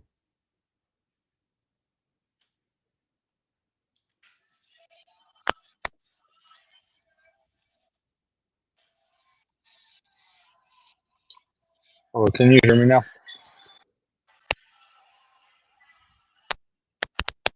Yeah, I can. I will try this. It's not easy. Cheers, cheers. Probably isn't great. No harm, no harm. Let me grab water quickly.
All right, we are back. Sumi Towson serving for the set. Up a double break.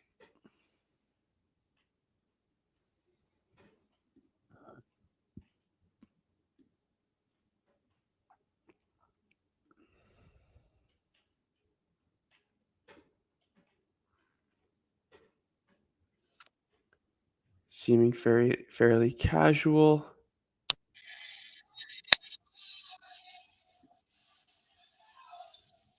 Hi again. Can you hear me? Yep. Great. No worries, no worries.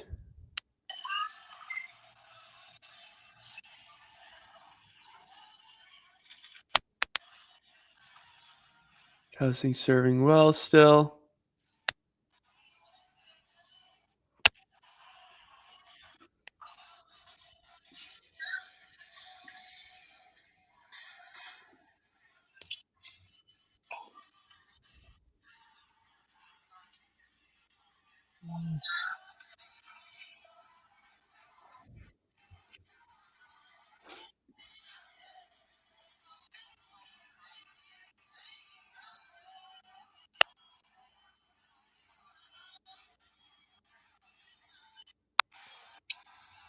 Yeah. Set point.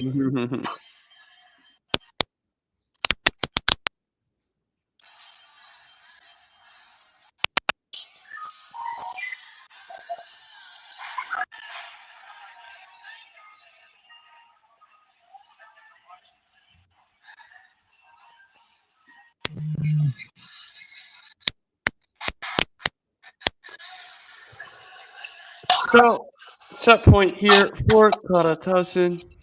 2 of them.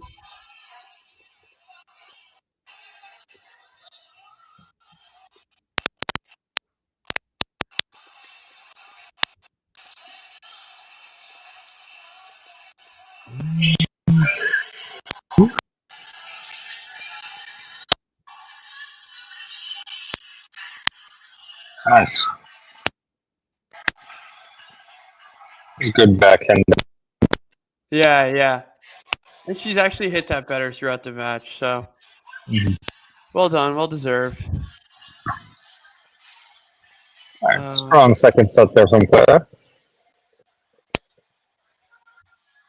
Yeah, much better. It honestly was closer than I thought it was going to be, but Towson ends up kind of getting over those small obstacles in the middle there. It does look a lot more routine than it was. That's my only point there. Carson, have you seen any tennis today? And on. Earlier.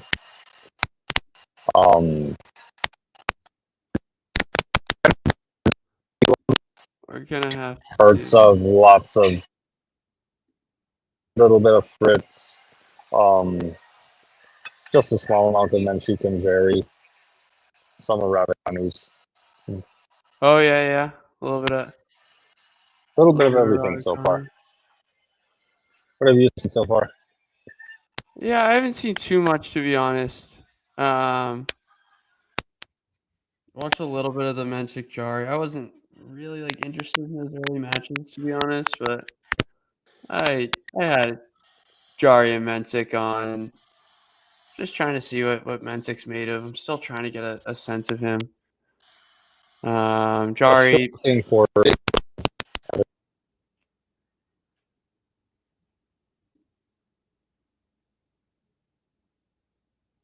What's that, Cars?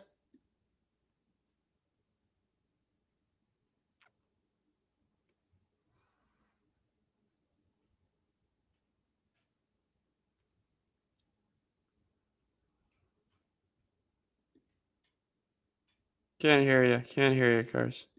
My bad.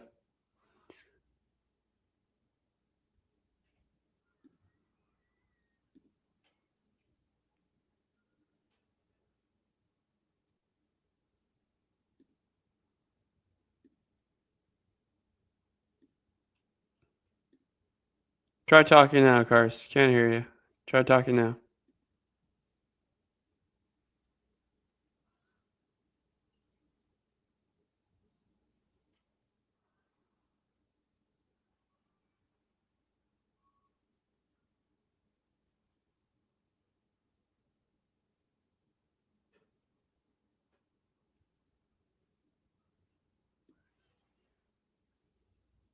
Yeah.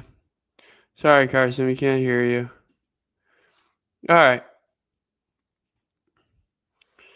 Yep. I have to assume this has to be Towson's match, but hey, who knows? It wasn't super physically demanding, right?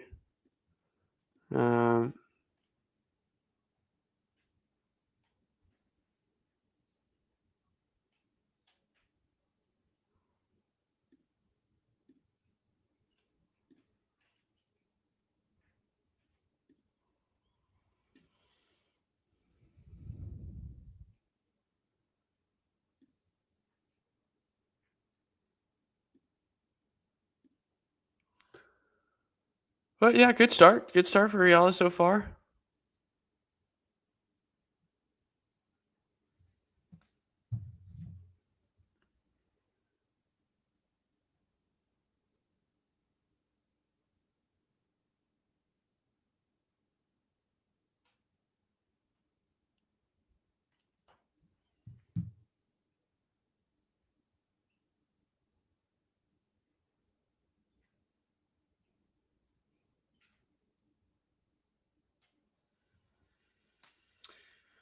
So early pressure from 30 love to 30 all. Let's see what Eala is made of. Yeah, and Chen ends up winning that over Kurtamatuva. Did not watch a minute of it, to be honest, but it seemed like an awesome match.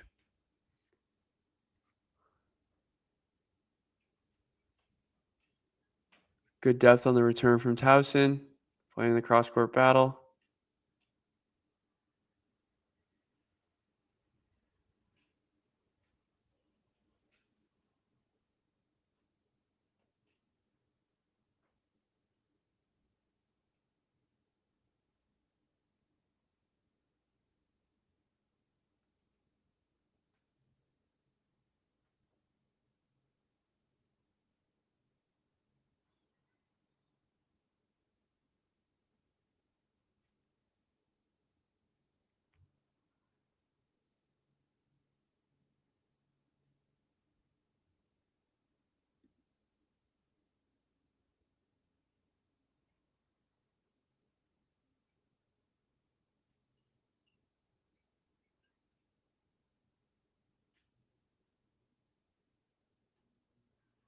And Eala does hold.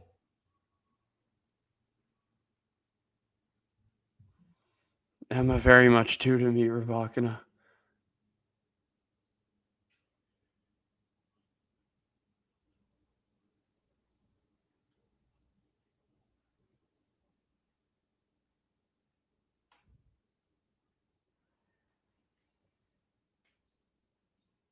But Mazarova giving her a little push, yeah.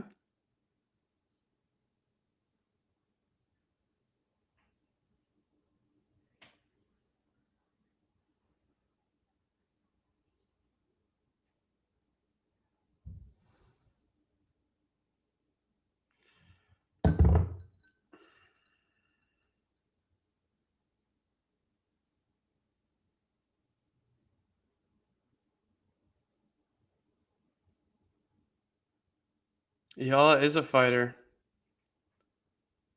What a beautiful drop shot from Towson. Eala was there with plenty of time, to be honest. Maybe not plenty of time, but just push that one long.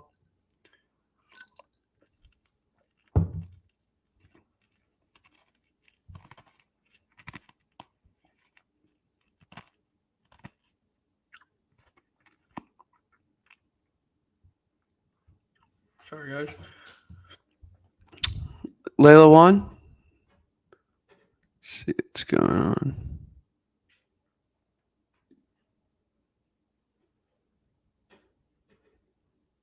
Yep. 2-1 against a compatriot.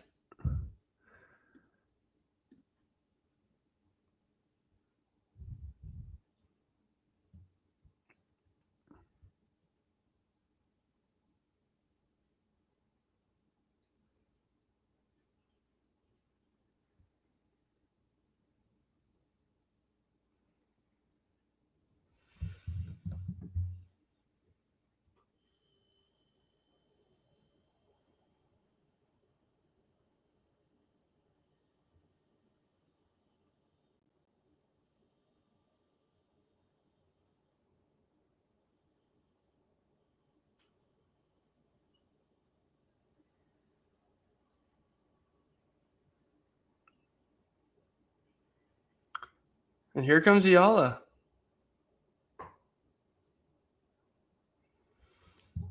Sorry, guys. Keeping tabs on a lot right now. Trying my best to focus. Yeah,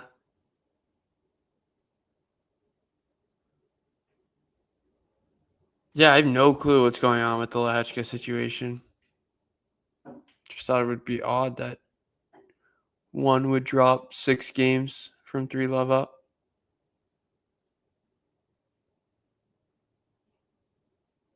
Oh, what a great volley from Eala-Tauson. Wow, that's impressive.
Not sure what the stoppage in play is going on, but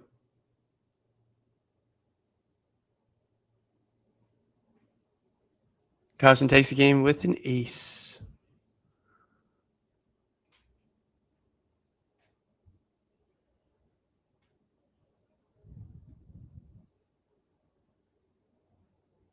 Oh.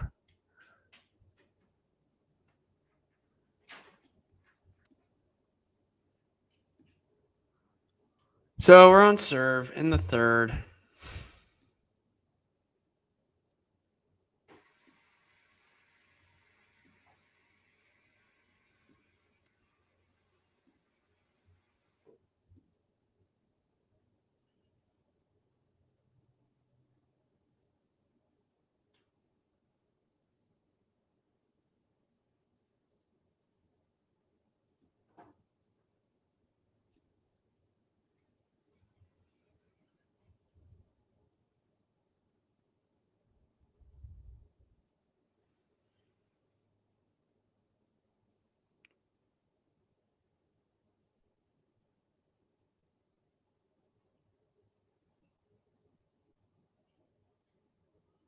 Some good ball striking from Tauson.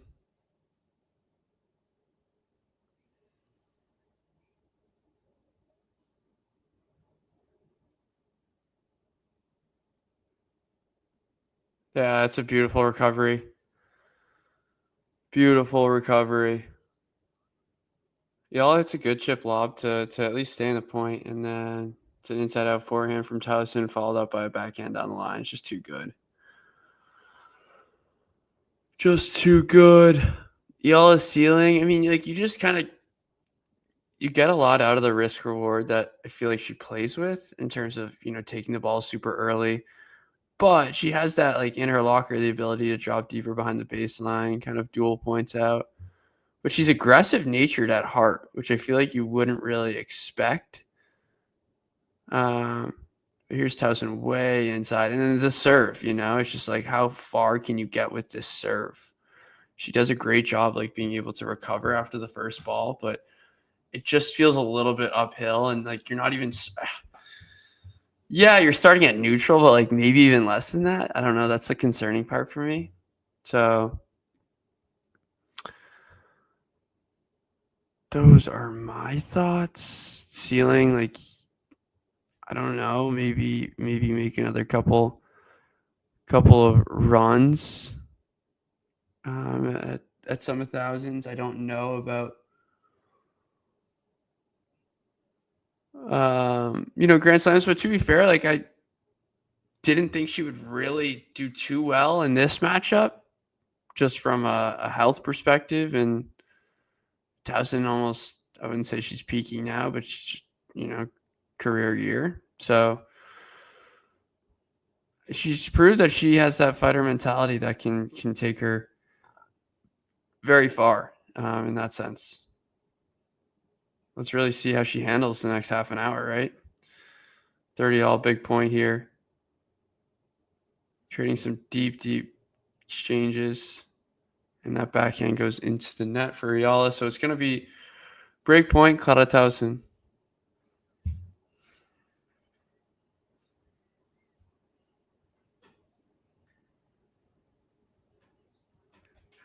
Picks on the men's side. I shoe in center, but it just feels a little boring, right? His draw isn't that demeaning. I think the best we'll see is like a amped up Draper who just hasn't played one in a while, two good tennis in a while. I just think that's kind of an underwhelming draw for him.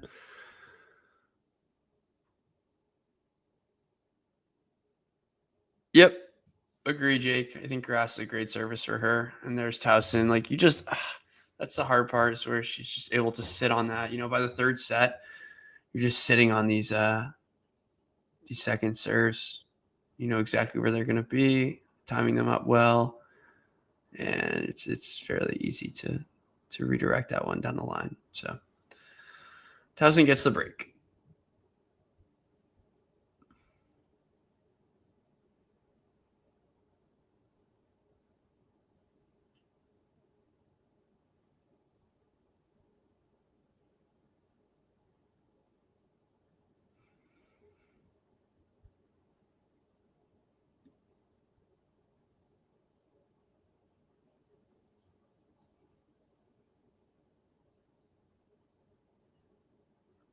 Oh yeah, sure. A 30-second video or a 90-second video wouldn't hurt during this changeover. Thanks for tuning into this watch along. While there's a break in play, here's a reminder to hit the like button, subscribe, and click that notification bell.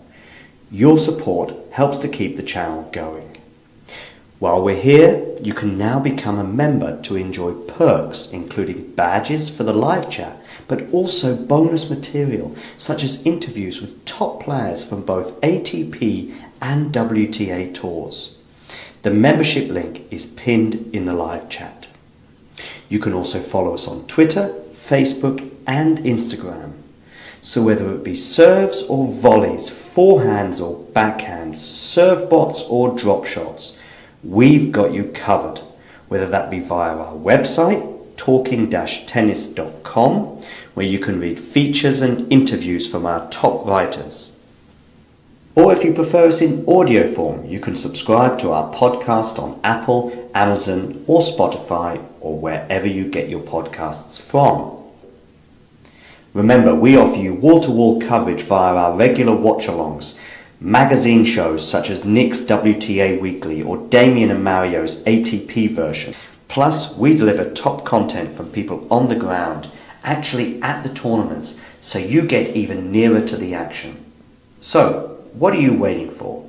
Hit that subscribe button so you don't miss out on all things tennis.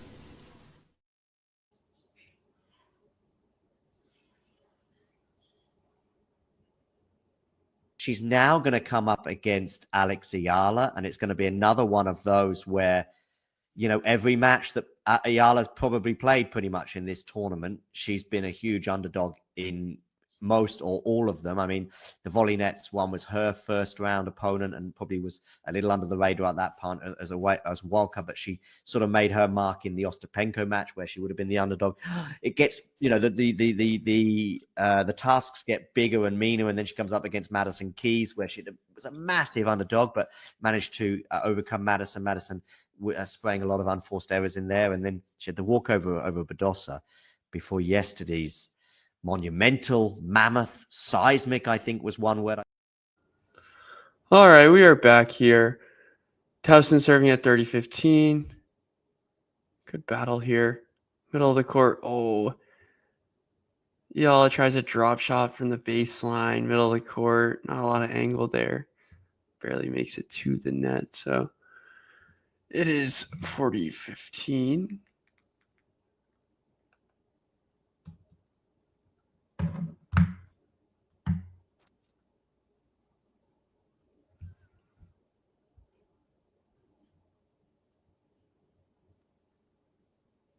I'm just reading now, Jake. Tauson does hold.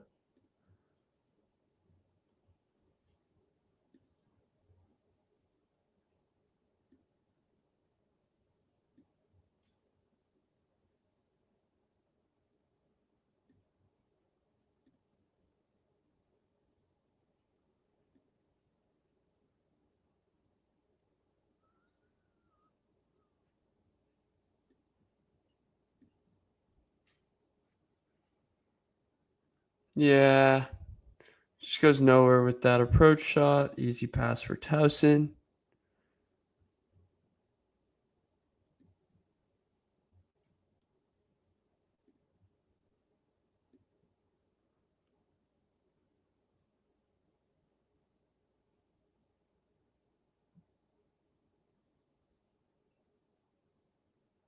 Drop shot off the return. Interesting.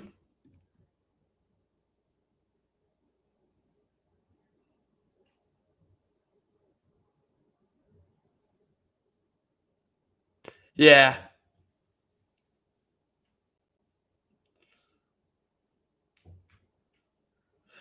And now it's love 40. Task is looking just a bit tall at this point.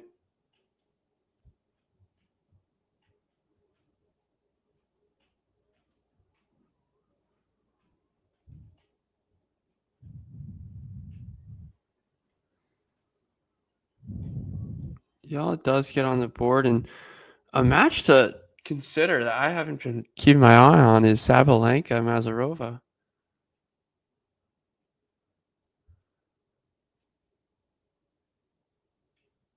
Let's see if Mazarova can hold and send it to a breaker.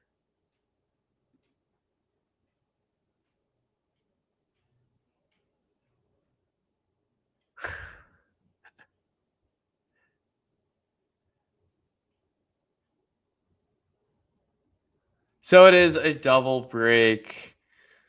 Definitely disheartening. You know, you think about some of those games in the early second set.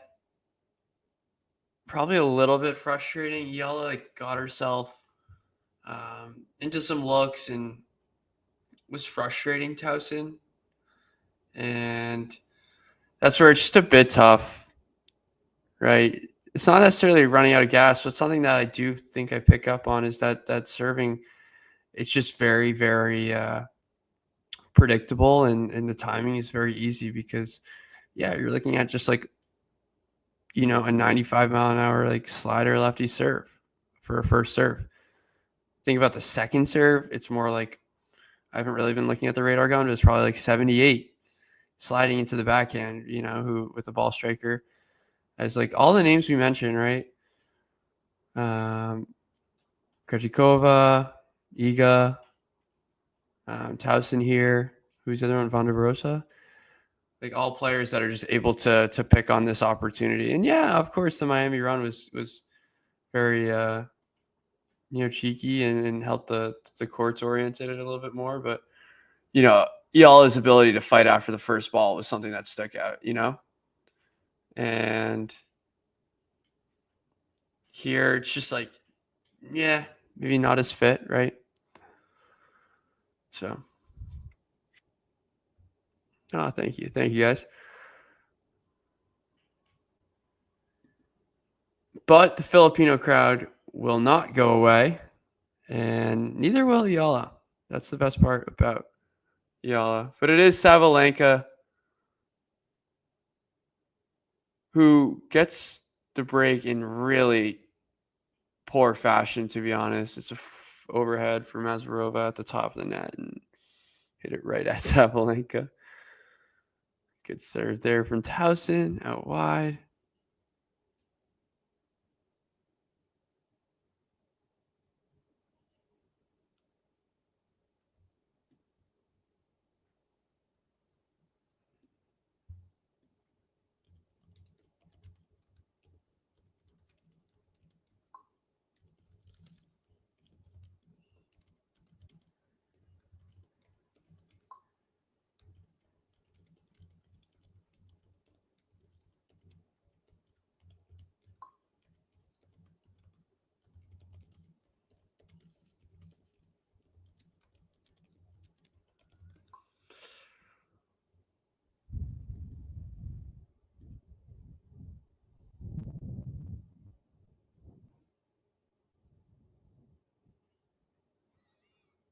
Mahach up a set on Nardi. Interesting. Lehechka will have a chance. He's up 5-3 against Koric in the second.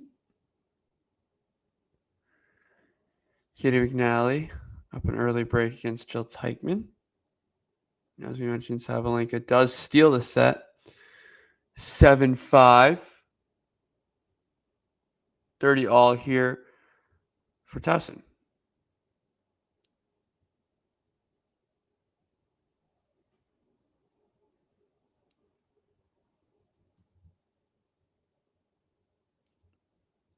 And it's an ace.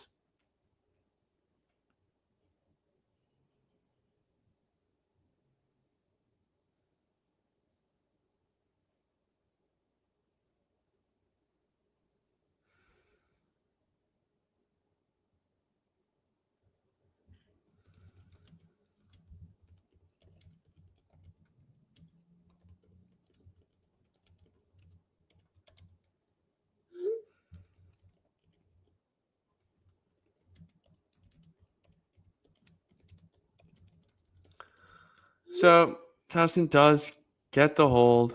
5-1.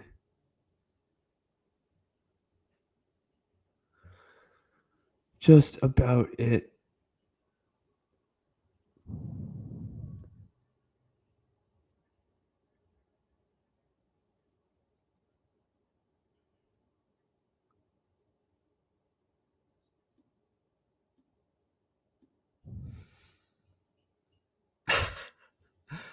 Fabrizio over me? Come on now, Nerlon.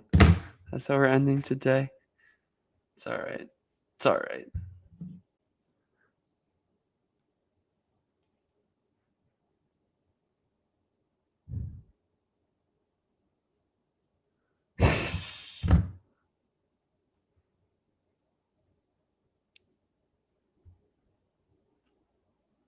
Yeah, Jake, that's probably a good it'll be a good competitive match. Manarino Greek Spore. It's kind of weird form for Greek Spore. Manarino weird form, I guess, playing well on hard courts. Daytime match, quicker conditions. We'll see. Shvida, Piros. That'll be a match I do turn on. I enjoy watching Shvida. No, look the same, Nerlon.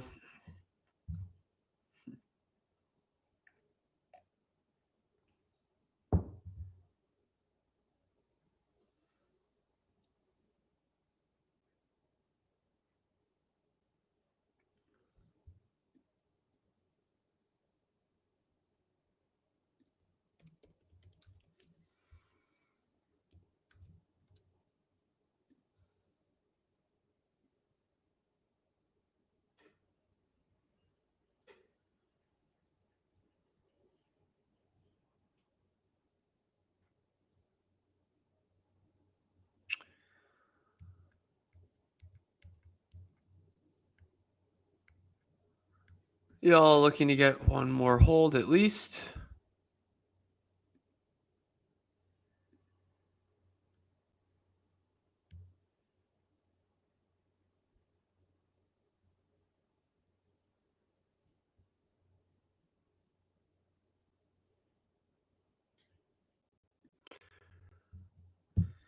So, Eala does hold.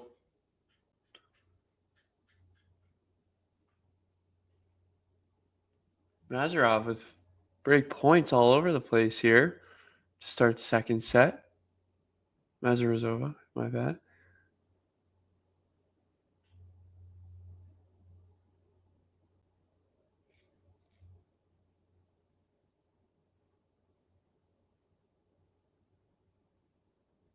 Haven't watched it, but clearly striking the ball very well.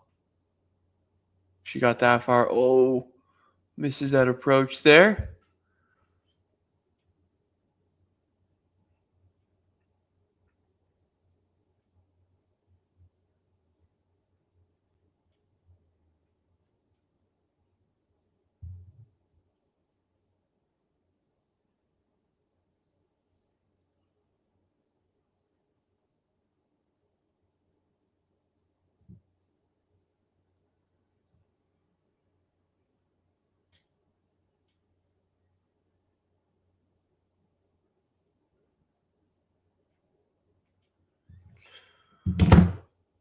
So it's going to be Tauson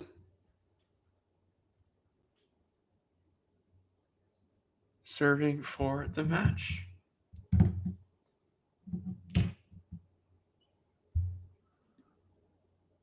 Oh, what a beautiful drop shot Tauson hit.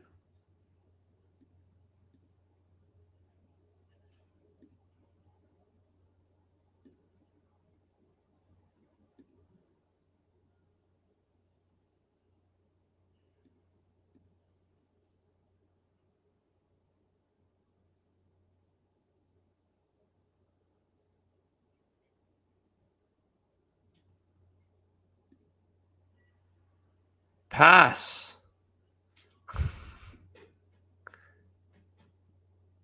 Pass from Eala.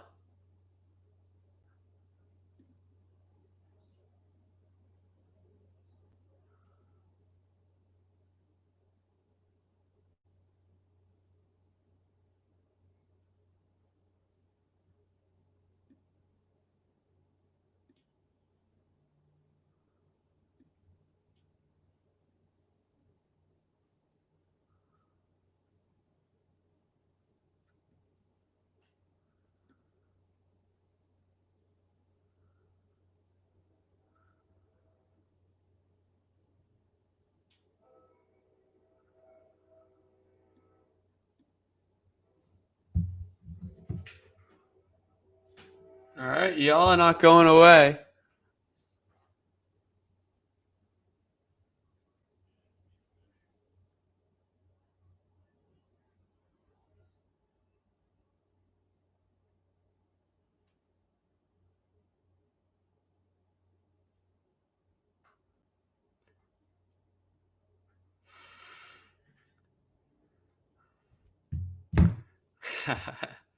Jake, you're one of a kind. Appreciate you, sir.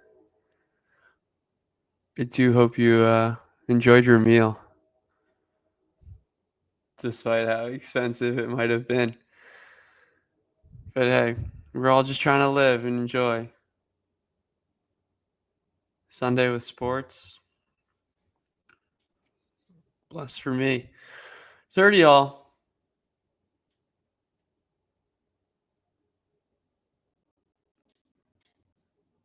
Goes T, misses it a bit wide.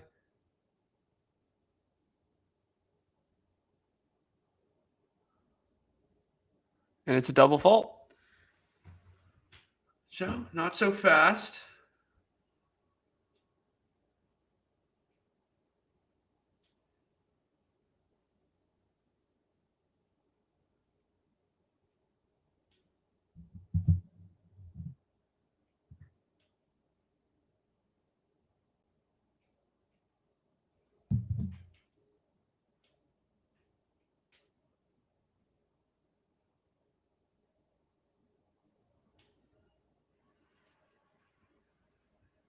And Eala breaks.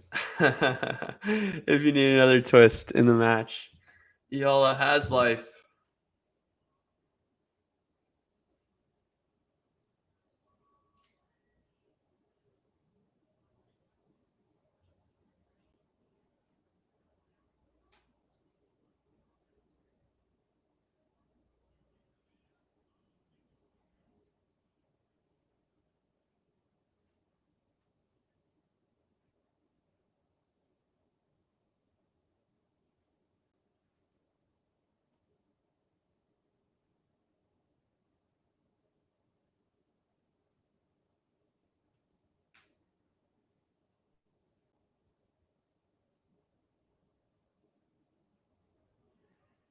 See how much frustration Tauson lets out in this return game. First one is just a bashed ball into the net.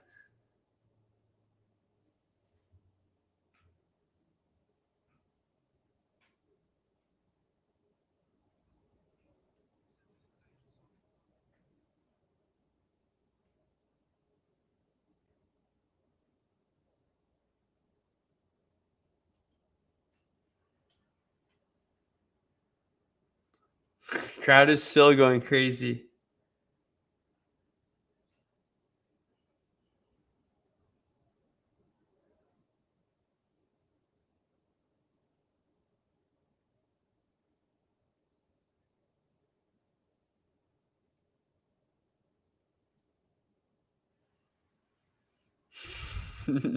Honestly, a lot of fun with the crowd.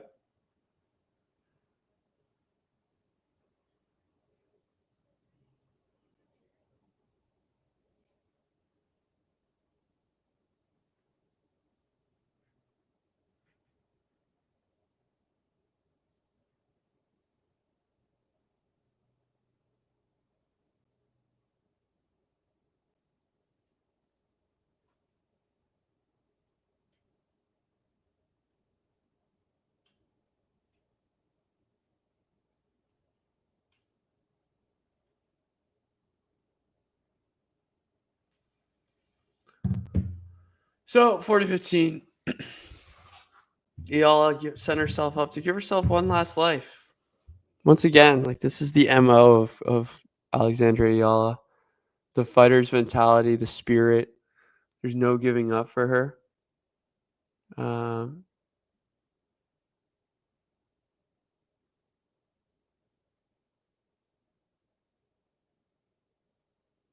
Against one of the top players in the world. You think she's down and out of it? Nope. She hangs in there.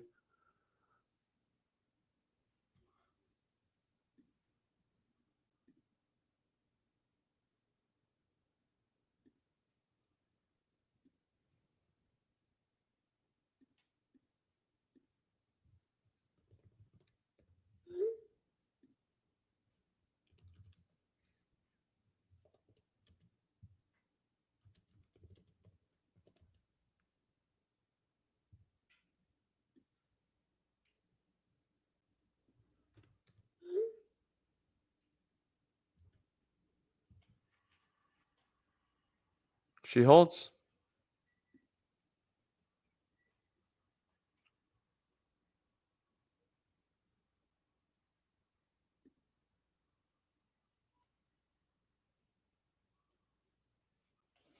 All right, little scoreboard check here. Got McNally up a break, threatening a double break on Teichmann in the first. Korch and Lehechka are even, one set apiece. Fabian Marjan goes down to Ugo Blanchet in 4 sets. Manarino and Griekspoor on serve in the second.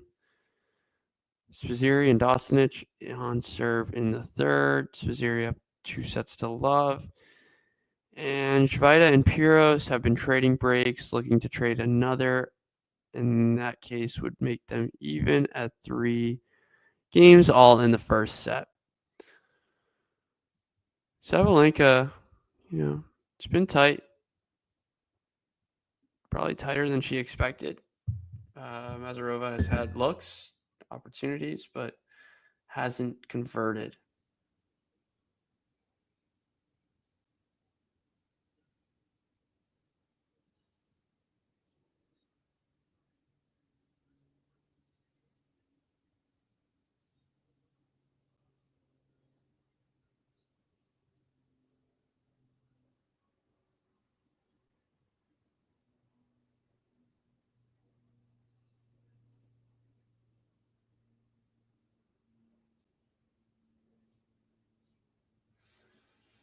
All right, so here we go.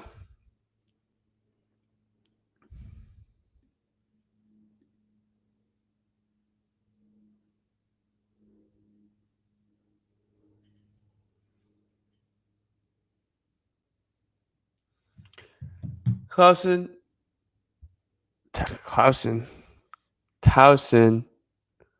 will be serving for the match for the second time, this time at 5-4.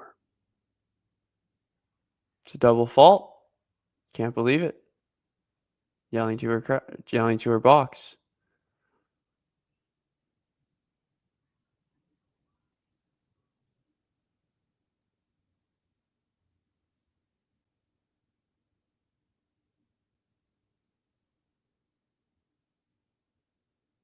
Yeah, much better there. Tauson choke is not something that would ever surprise me, to be honest, but from 5-2 up, yeah. That would be a little bit ridiculous.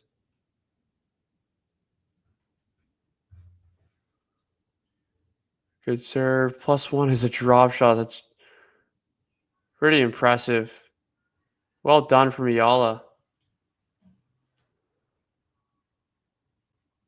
Yeah, Madrid's way too good.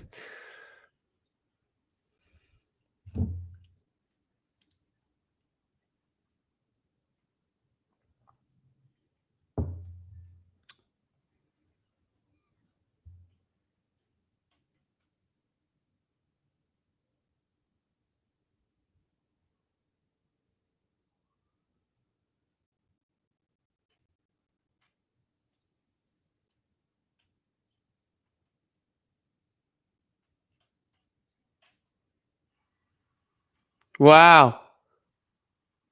She ends up getting like a short ball that sits her right on top of the net. And it was like Eala playing doubles. It's a reaction volley.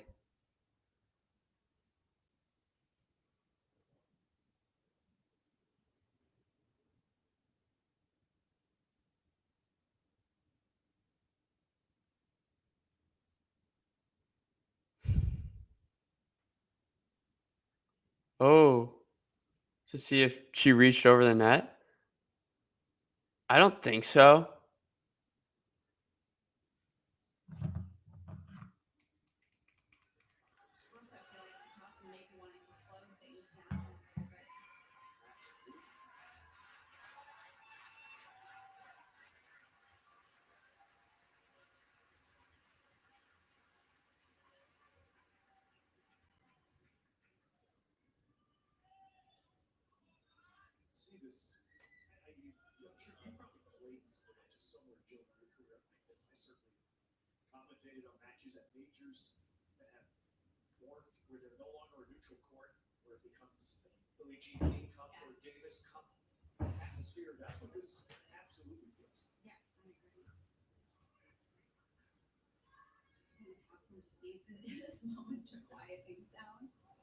Oh, oh, oh,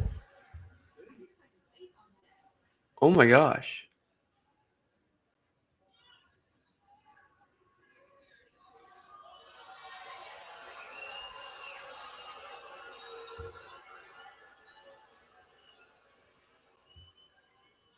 It actually did look like she reached over.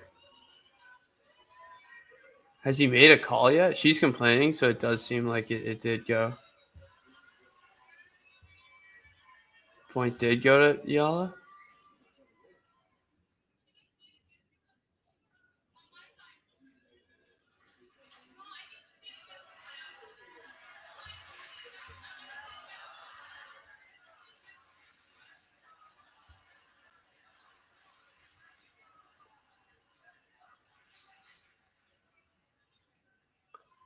I always feel like this is just like still an outlier in the sport where like umpire still doesn't have a full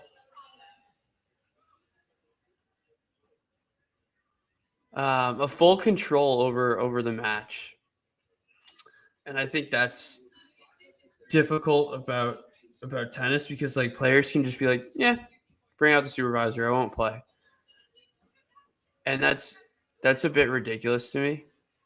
I mean, yeah, to me that's as much 50-50 as you can get. It's right on the line.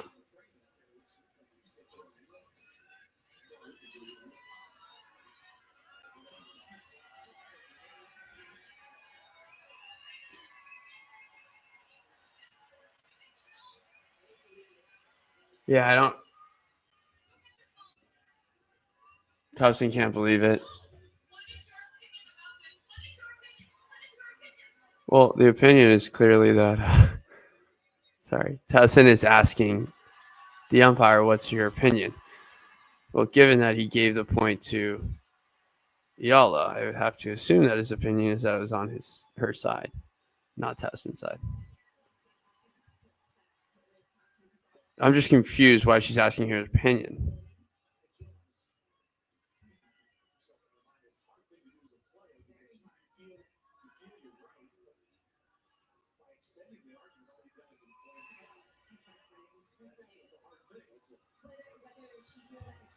But I'm just confused why we're not playing yet.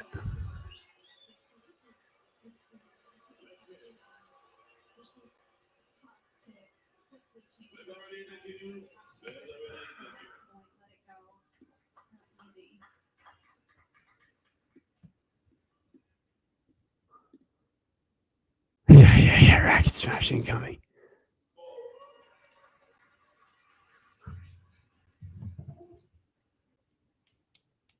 She might just double here, though, right?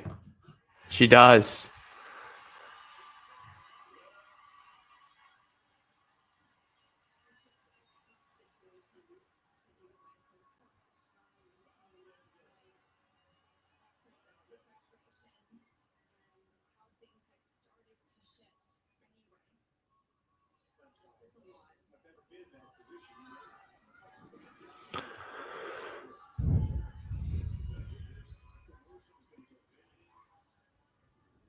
Yeah. I mean, that was.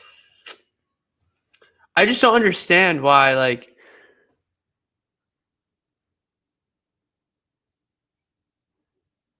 Sorry. I just don't understand why the umpire had to show it again. And now Eala doubles. I hope at this point we just get a breaker.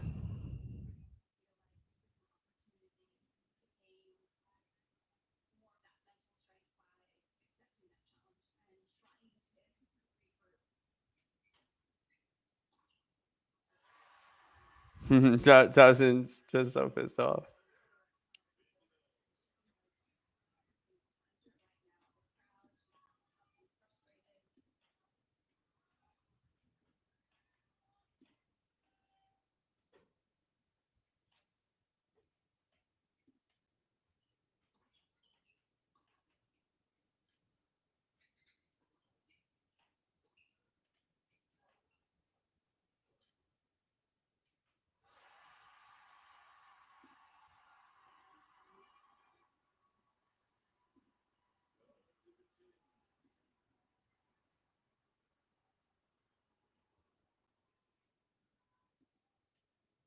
Sorry, sometimes I'm forgetting that I'm on stream, guys.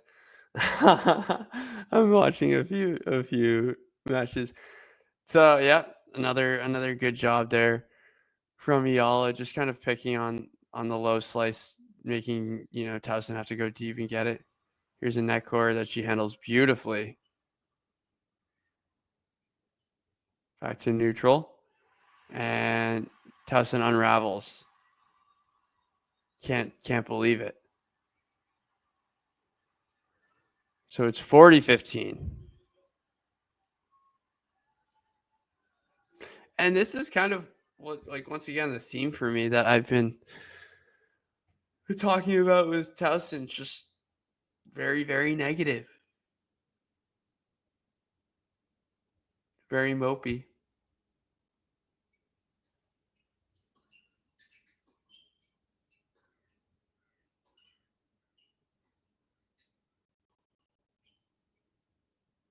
Now that is a drop shot.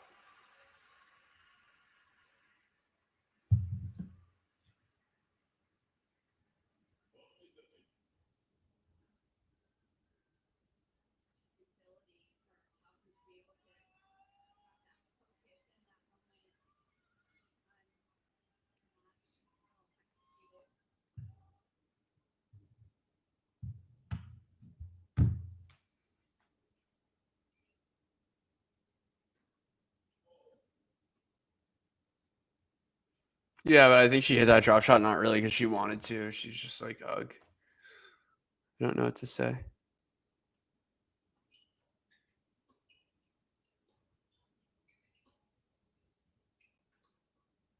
Wow, that backhand catches the line. So Eala does hold for 6-5.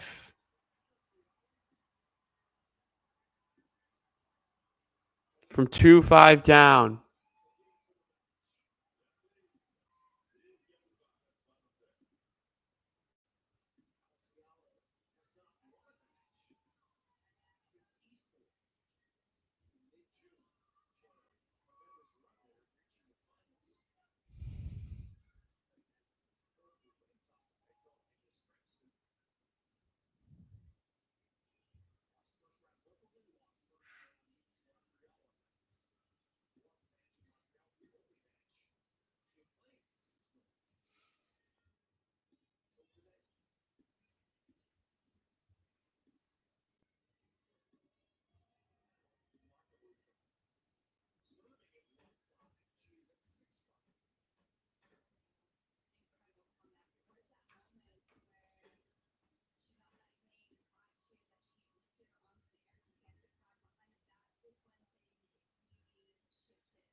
All right, here we go.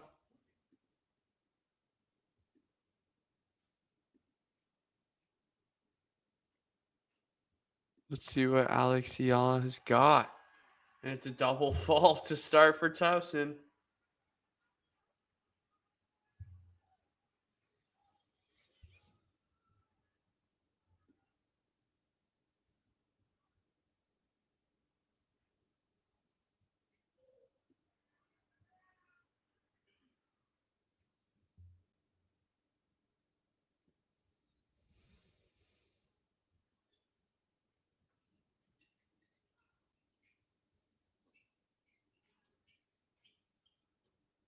Wow, great depth from Eala here.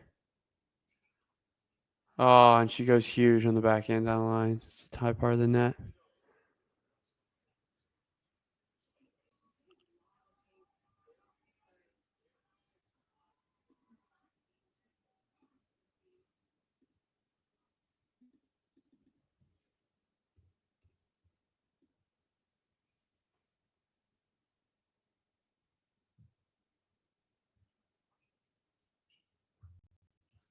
Moonball return. I've been asking for that all match.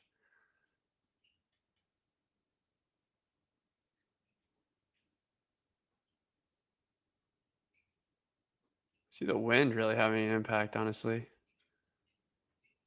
Eala's keeping herself alive in this point. Inside out. Yeah, a little bit of a miss hit, but she'll take it.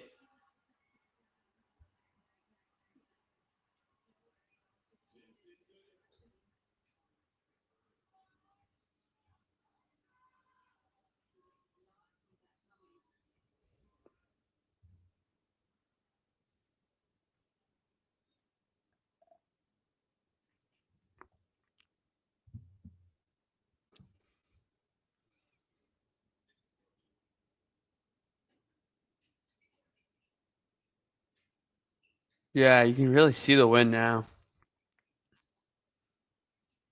Yeah, forehand just long.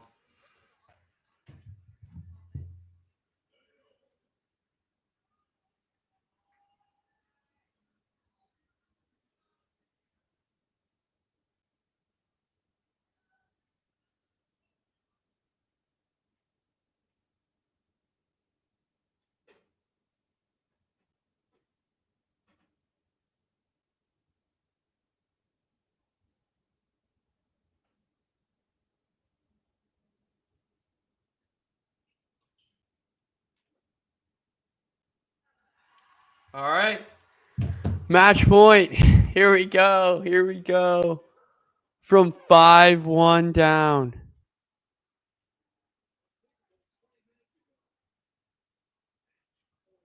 Fake miss toss, just like Iga.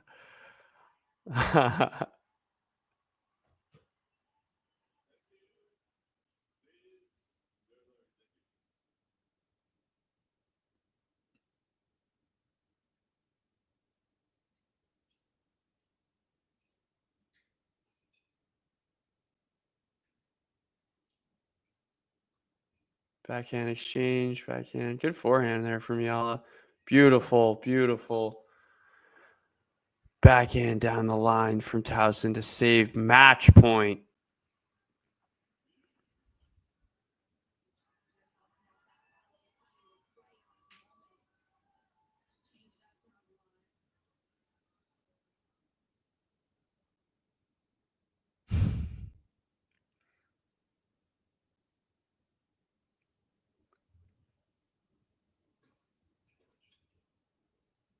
There's that big serve that was working for her in the first set.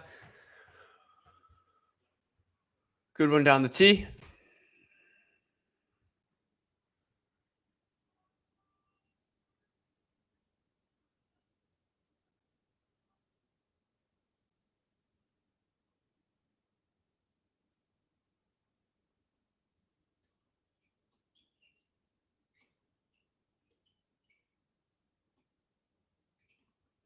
Yeah, Towson cracking needs a little bit better.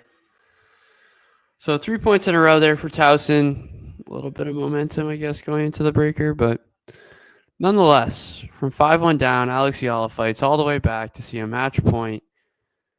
And now we are heading to a third set tiebreak.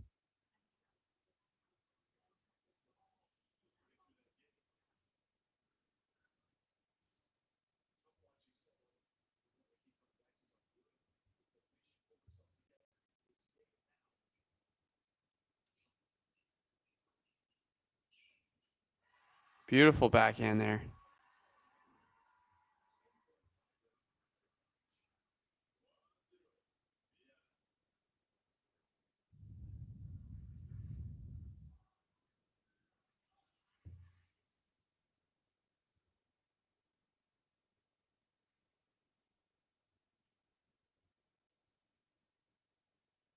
Yep. Do not forget, people.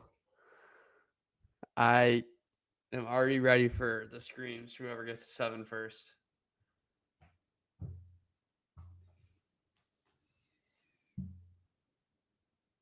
Yeah, Ghosty, it's quite a classic comparison at this point.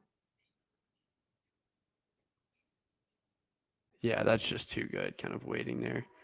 Well done from Towson. Even in the wind.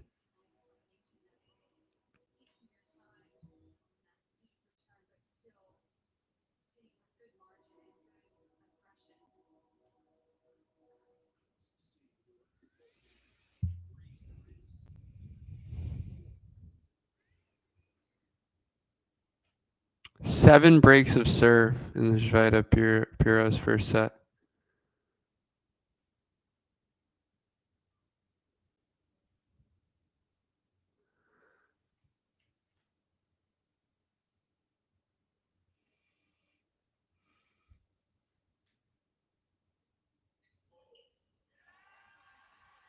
And it's a double fault for Tauson.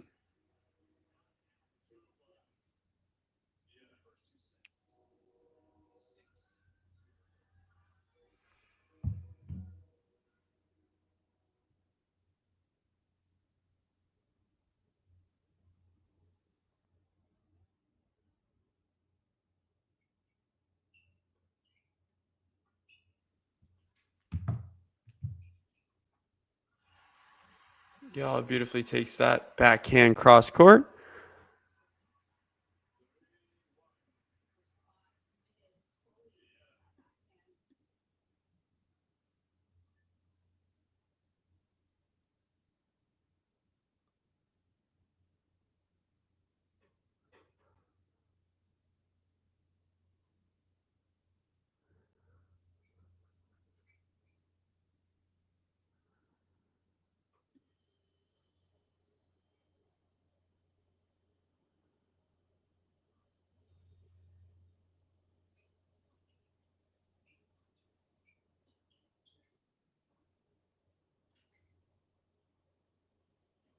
That slice back of the line there.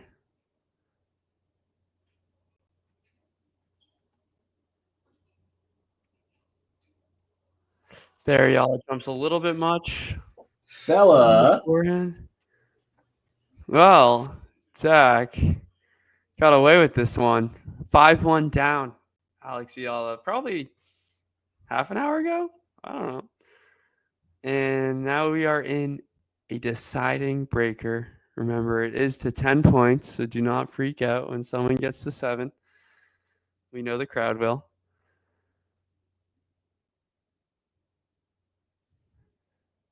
Ooh, we got a 10-point breaker here, Brenner. That is correct. Really quickly, is my mic working? Everything sounding as it should? Everything is sounding as it should. Speaking of things being as they should, my goodness, that backhand. How about that? Oh, That's what it's supposed to look like. That's Eala's, like, I think, biggest ability. Like, she's so casually able to go inside out on that wing. Yeah. Her footwork on that wing is also beautiful. Look at the Pretty small choppy steps. Gutsy comeback here from Eala. I mean, not a great second set. She gets down in the third. She battles back in, and now she's up. Like, this is what you want to see out of a young player. That's what I feel like is her MO, just her fighting spirit, you know? Yeah. A player who doesn't have a big serve, not like crazy weapons, but just super aggressive. The and her game pointing out, by the way, that Eala forgot they had to change sides. Yeah. Which I think means she's in the zone, not that she's forgetful or anything in particular. Ooh, nice get there. Another great backhand winner, this time from Tauson to bring it to 3-4. You're a full point ahead of me. Oh golly, I'm gonna give it a pause here. Yeah. You let me know when Eala hits, or sorry, when Tauson hits a backhand winner, and then we'll be on the same page. Beautiful.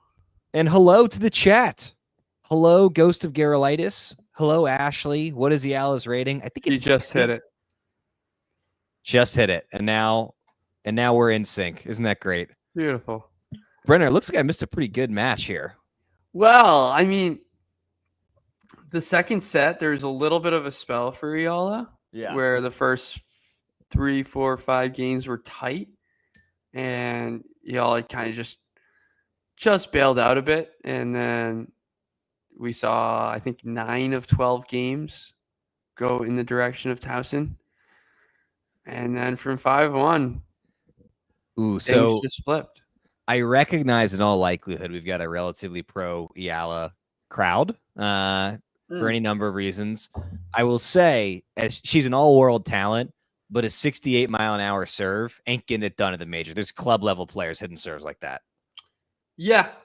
So, 78-mile-an-hour first serve here. Is she injured, or is that just what it looks like? Yeah. That's okay. So, well, I'll wait after this point. And yeah, explain fill me in. Oh, a 69-mile-an-hour second serve. Pretty nice. Just off of the back of the line, too. Yeah. Which I think Tauson is like, I can't believe this. Yeah, she looks nonplussed. But yeah, Eala, like, I just laughed a little bit because the commentator was so shook about the serve speed earlier in this match. And, Oh, yeah. well, I was like, okay, like, you probably haven't watched Eala too much, which is okay. Is she hurt? Or that's like... But yeah, she is hurt, like her shoulder. Okay. But she typically doesn't have a big serve. Yeah, but a 78-mile-an-hour first. Yep. Ooh, nice, very saucy dropper there. Wowzers. Woo! Woo! Also, Ghost of Gerolitis points out that Irani dusted the entire tour in mixed doubles the 60-mile-an-hour serve. Yes, but doubles positioning and placement matters more than in singles where, Right. yeah, that's a very, very nice dropper there. Beautiful. What, Brennan, really quickly, do you know what Eala's current ranking is? I'd probably say it's around the 60s. Yeah. It's a good question, though. Here we go. Eala's got a second serve here. Great opportunity to add to her mini break. Oh, nice backhand.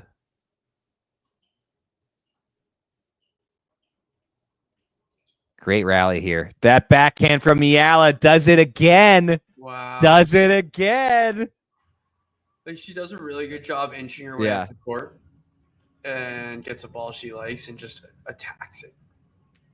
Let the record reflect to Ghost of Gerolitis that pointing out facts is not the same as hate. The serve is different in doubles. That's just a fact. It's not a knock on Irani's serve. Correct. Not a knock on Eala.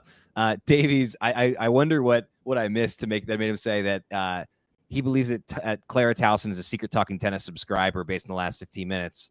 As Eala serving at 7-4 here in the driver's seat in the breaker after a sloppy second set. Oh, yo, Eala's gonna win this match. I mean, likely?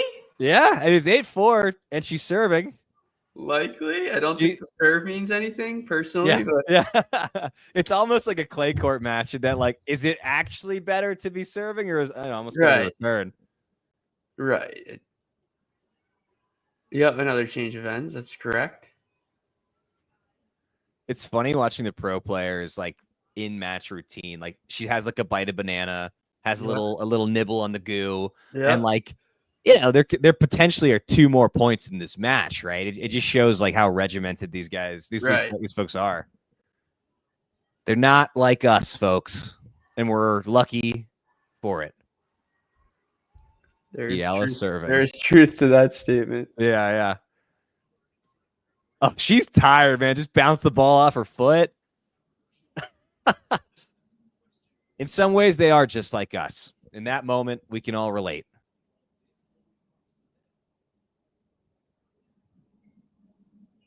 Oh, Eala. I mean, so like the 7 points that I've watched, just silly backhands from both players. Yeah. Has it been like this the whole match? Nope. Okay. just bringing the good backhand luck, I guess. Oh, yeah. It's really just been all Eala for the last 40 minutes or so. Wow. But the previous 40 were all Tauson.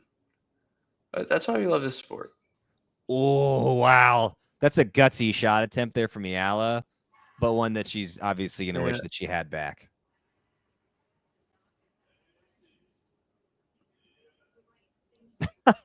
Jake Davies says that Eala, with one last push, she'll get there, and she's got the whole of the Philippines and Wales behind you. I wonder how many other players have had the entirety of those 2 nations behind them. Probably not a ton. Oh, that clip. No, she just missed it. Oh, my gosh. This is...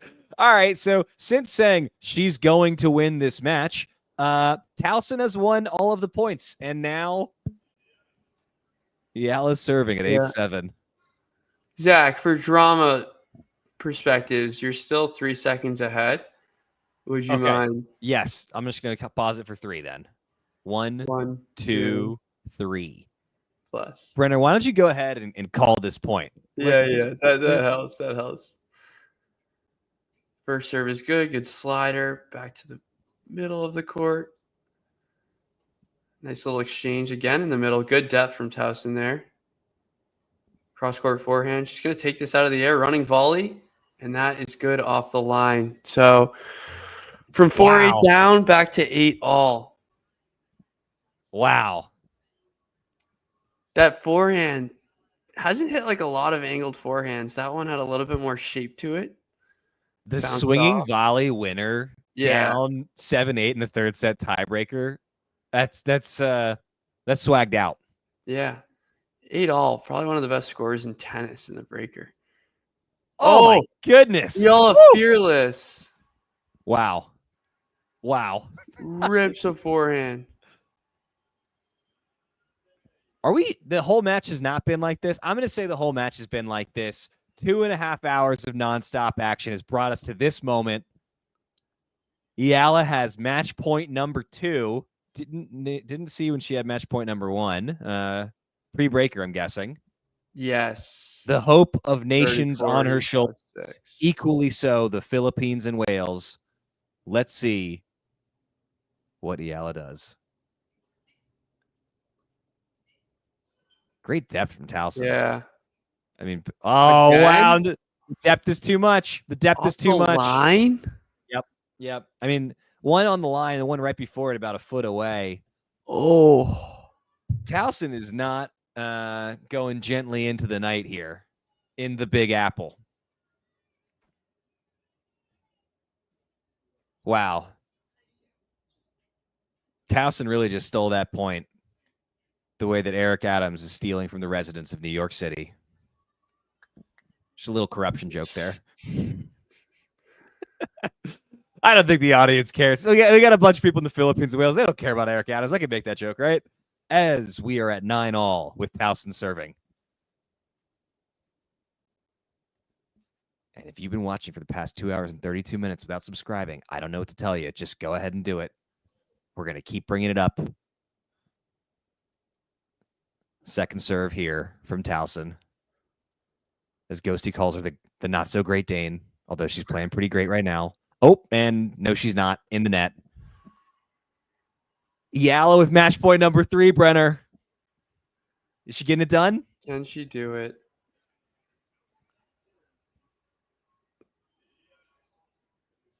Eala is on her serve.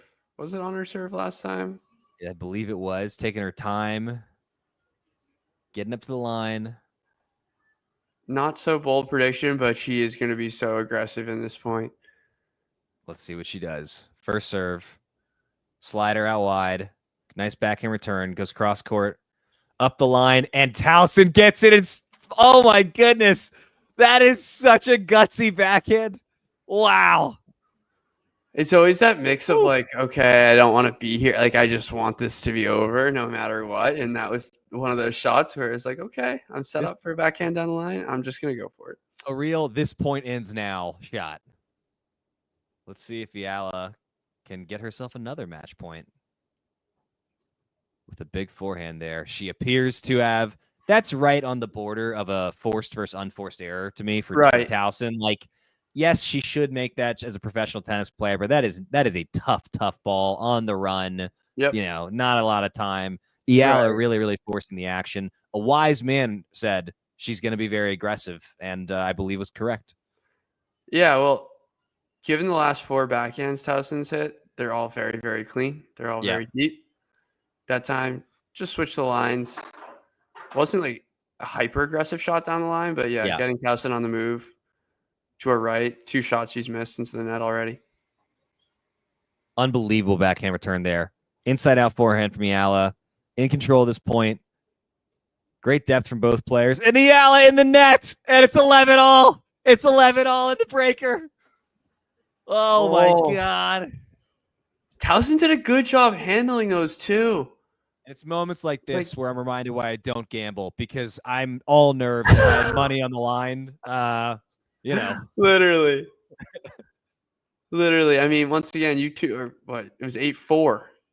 Yeah. 2 points away. Tauson serving again. Probably wondering what the heck is going on. Perhaps both players are. Also, I'm sorry, Zach. my tab is not open because I just don't want it to be spoiled for me. Maybe Right. people in the chat are ahead. So I will not be reading comments at this time. Let's see the Brenner reaction to that shot. Wow. Another backhand winner in the breaker for the young player from the Philippines. We are in New York City, the Big Apple, 2 minutes and 35 seconds, 2 hours and 35 minutes into this thing. And Brenner, the chat is telling you how much they love you and how much they appreciate your level of engagement normally. But they accept in this moment that, you're focused on the match. Eala match point number 5. Serving. Slider into the body. Good return from Tauson. Great depth from both players yet again. Nice inside out forehand. Going at Tauson's forehand there from Eala. Extended rally. And she's done it. Alex Eala into the second round at the U.S. Open. What? And the crowd goes bonkers. From 5-1 down, I really thought it was it. Wow. 5-1 down in the third? Correct. Jesus, this was a real roller coaster of emotions, and I was only here for 17 minutes. This is there was all sorts of drama in this match too. Look at how fired up she is. Man, that's so good for the game when you see these young players, just pure joy. You can see how emotional she is. You can see how much it means to her, to the crowd. I got chills. It's a special moment.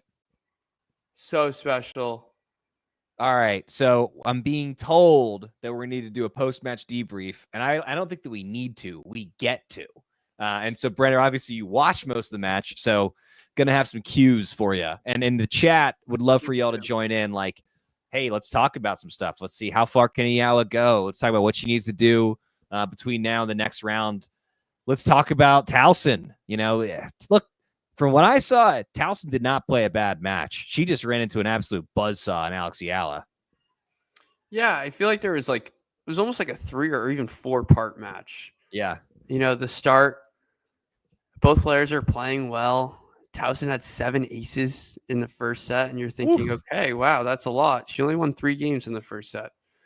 So that gives you an idea of how good Eala was on return.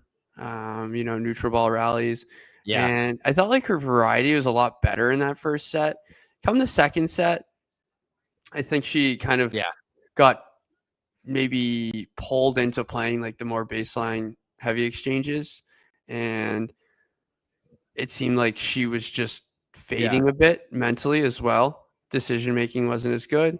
And then, kind of from like the 5th game on in the second set is when Tauson just ran with it, right? The Eala serve just getting picked on. So that was, I guess, the 3rd part of the story. The 4th part, or maybe the 4th part, would be when the comeback starts. Just getting that hold, right? It's 5-2, so Tauson's serving for it for the first time, and you're not thinking much of it, or at least I wasn't. And gets one back, gets a good hold. The crowd's back on their feet. You have to remember. Just a heavy Filipino crowd, but there was just a lot of drama in this match, kind of from point 1, where the crowd's getting into it. They're yelling a lot during points, which is obviously a big no-no in the sport of tennis. So it's a big no-no for now, and hopefully in the future, people will stop being so precious and let the crowd actually enjoy themselves and get into it. Yeah, that's fair.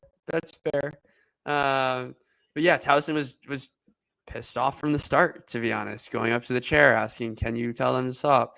Then there was a big controversy, and unfortunately, given what just unraveled in the last 30 minutes, I don't know exactly when this point was, but Eala had a volley, and it set up, I think, the first breakback point. Yeah, I think it was when it was 5-4, and she was serving. So maybe at 15:30, Eala's on top of the net and hits a volley winner.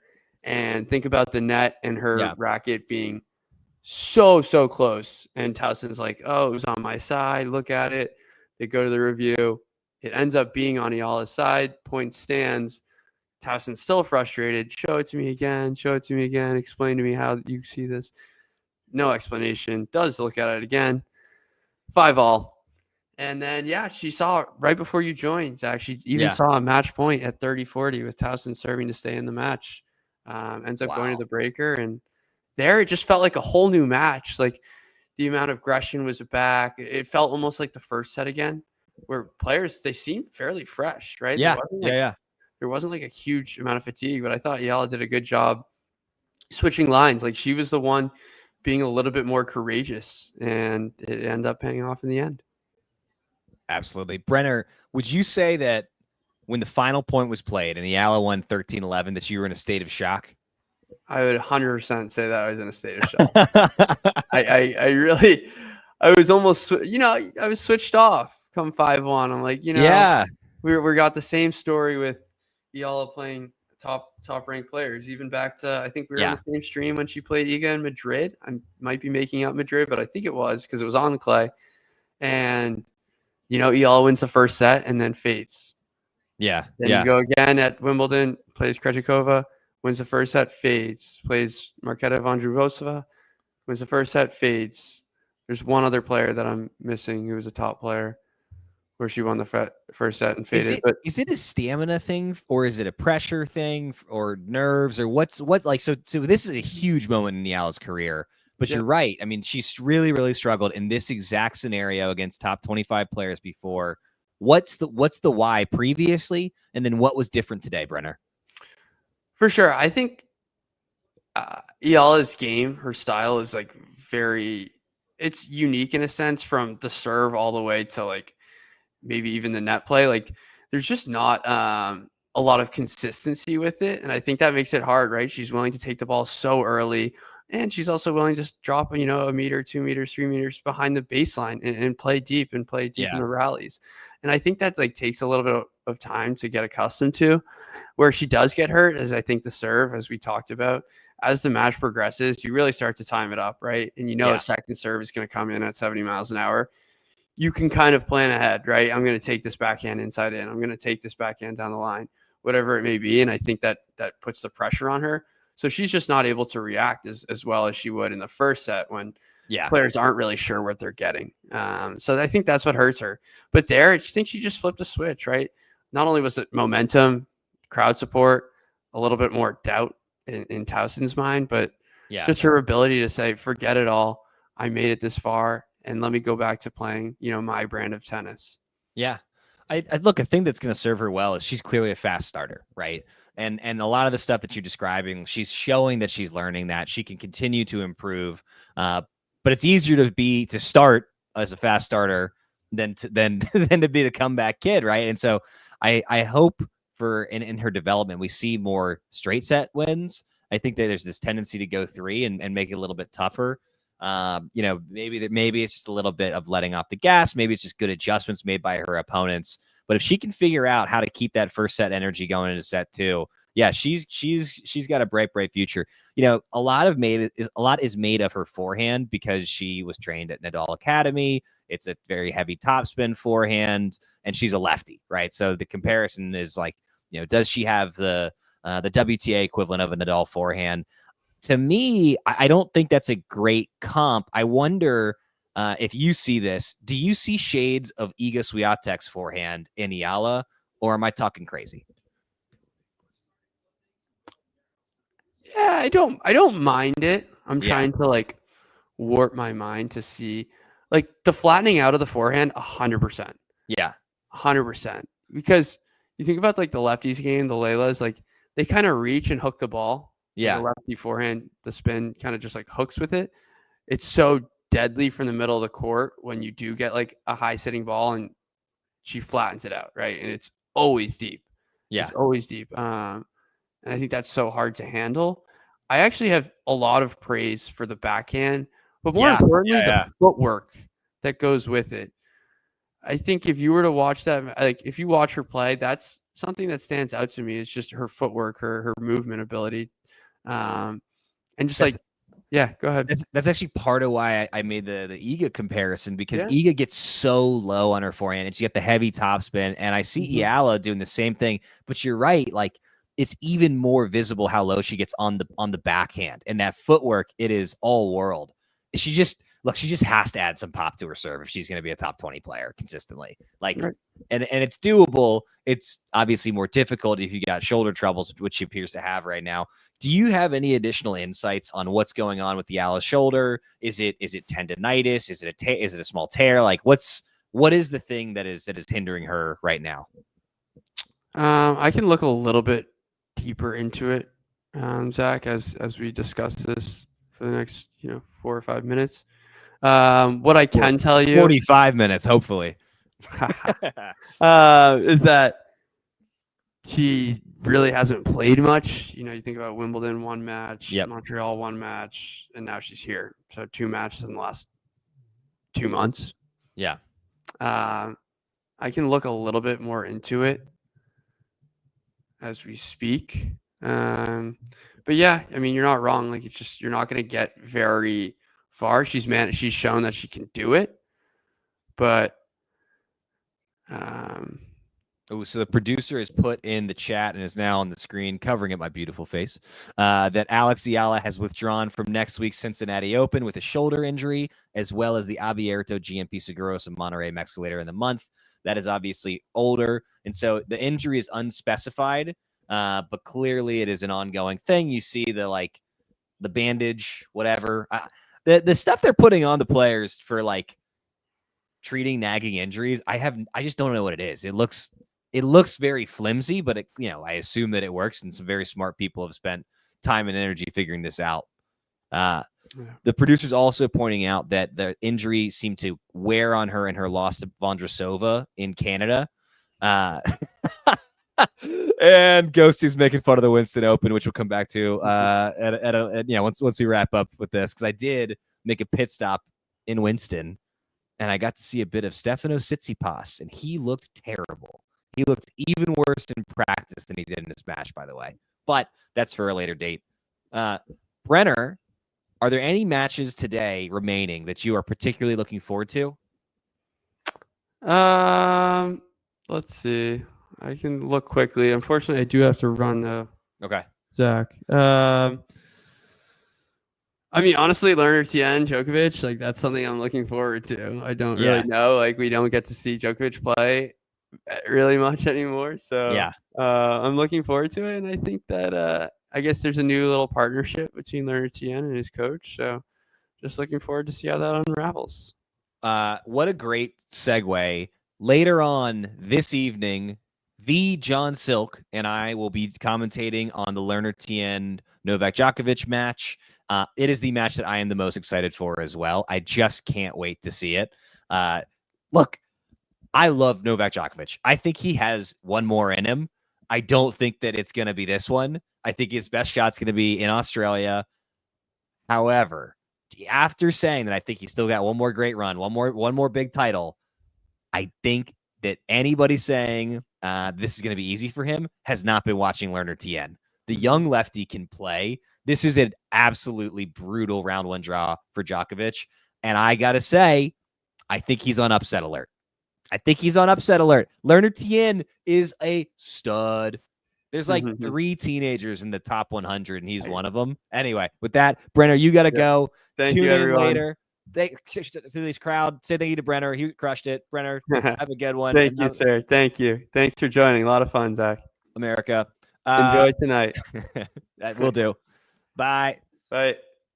All right. And now, audience, it's just us. We can get wacky. We can get weird, but we're going to keep it short and sweet. Jake Davies, I assume that it's going to be pretty late in Wales, so go take a nap. Take a little nap. Wake up later. It is going to be a great match. It's going to be a fun match. And if it's not a particularly good match, John and I are going to make sure to have a good time, and we'd love you to have a good time with us. Any questions that you all want to ask for those that are going to bed, ask them right now. You know what? Put them in the chat. We'll answer them on the stream. You don't want to miss this. Silky will be on later. Come on, guys. Anyway, on that note, I'm going to skedaddle, and I will see you all later this evening. Bye, everybody. If you enjoyed this video, make sure you hit that like button. Don't forget to subscribe and click that notification bell so you don't miss out on all things tennis.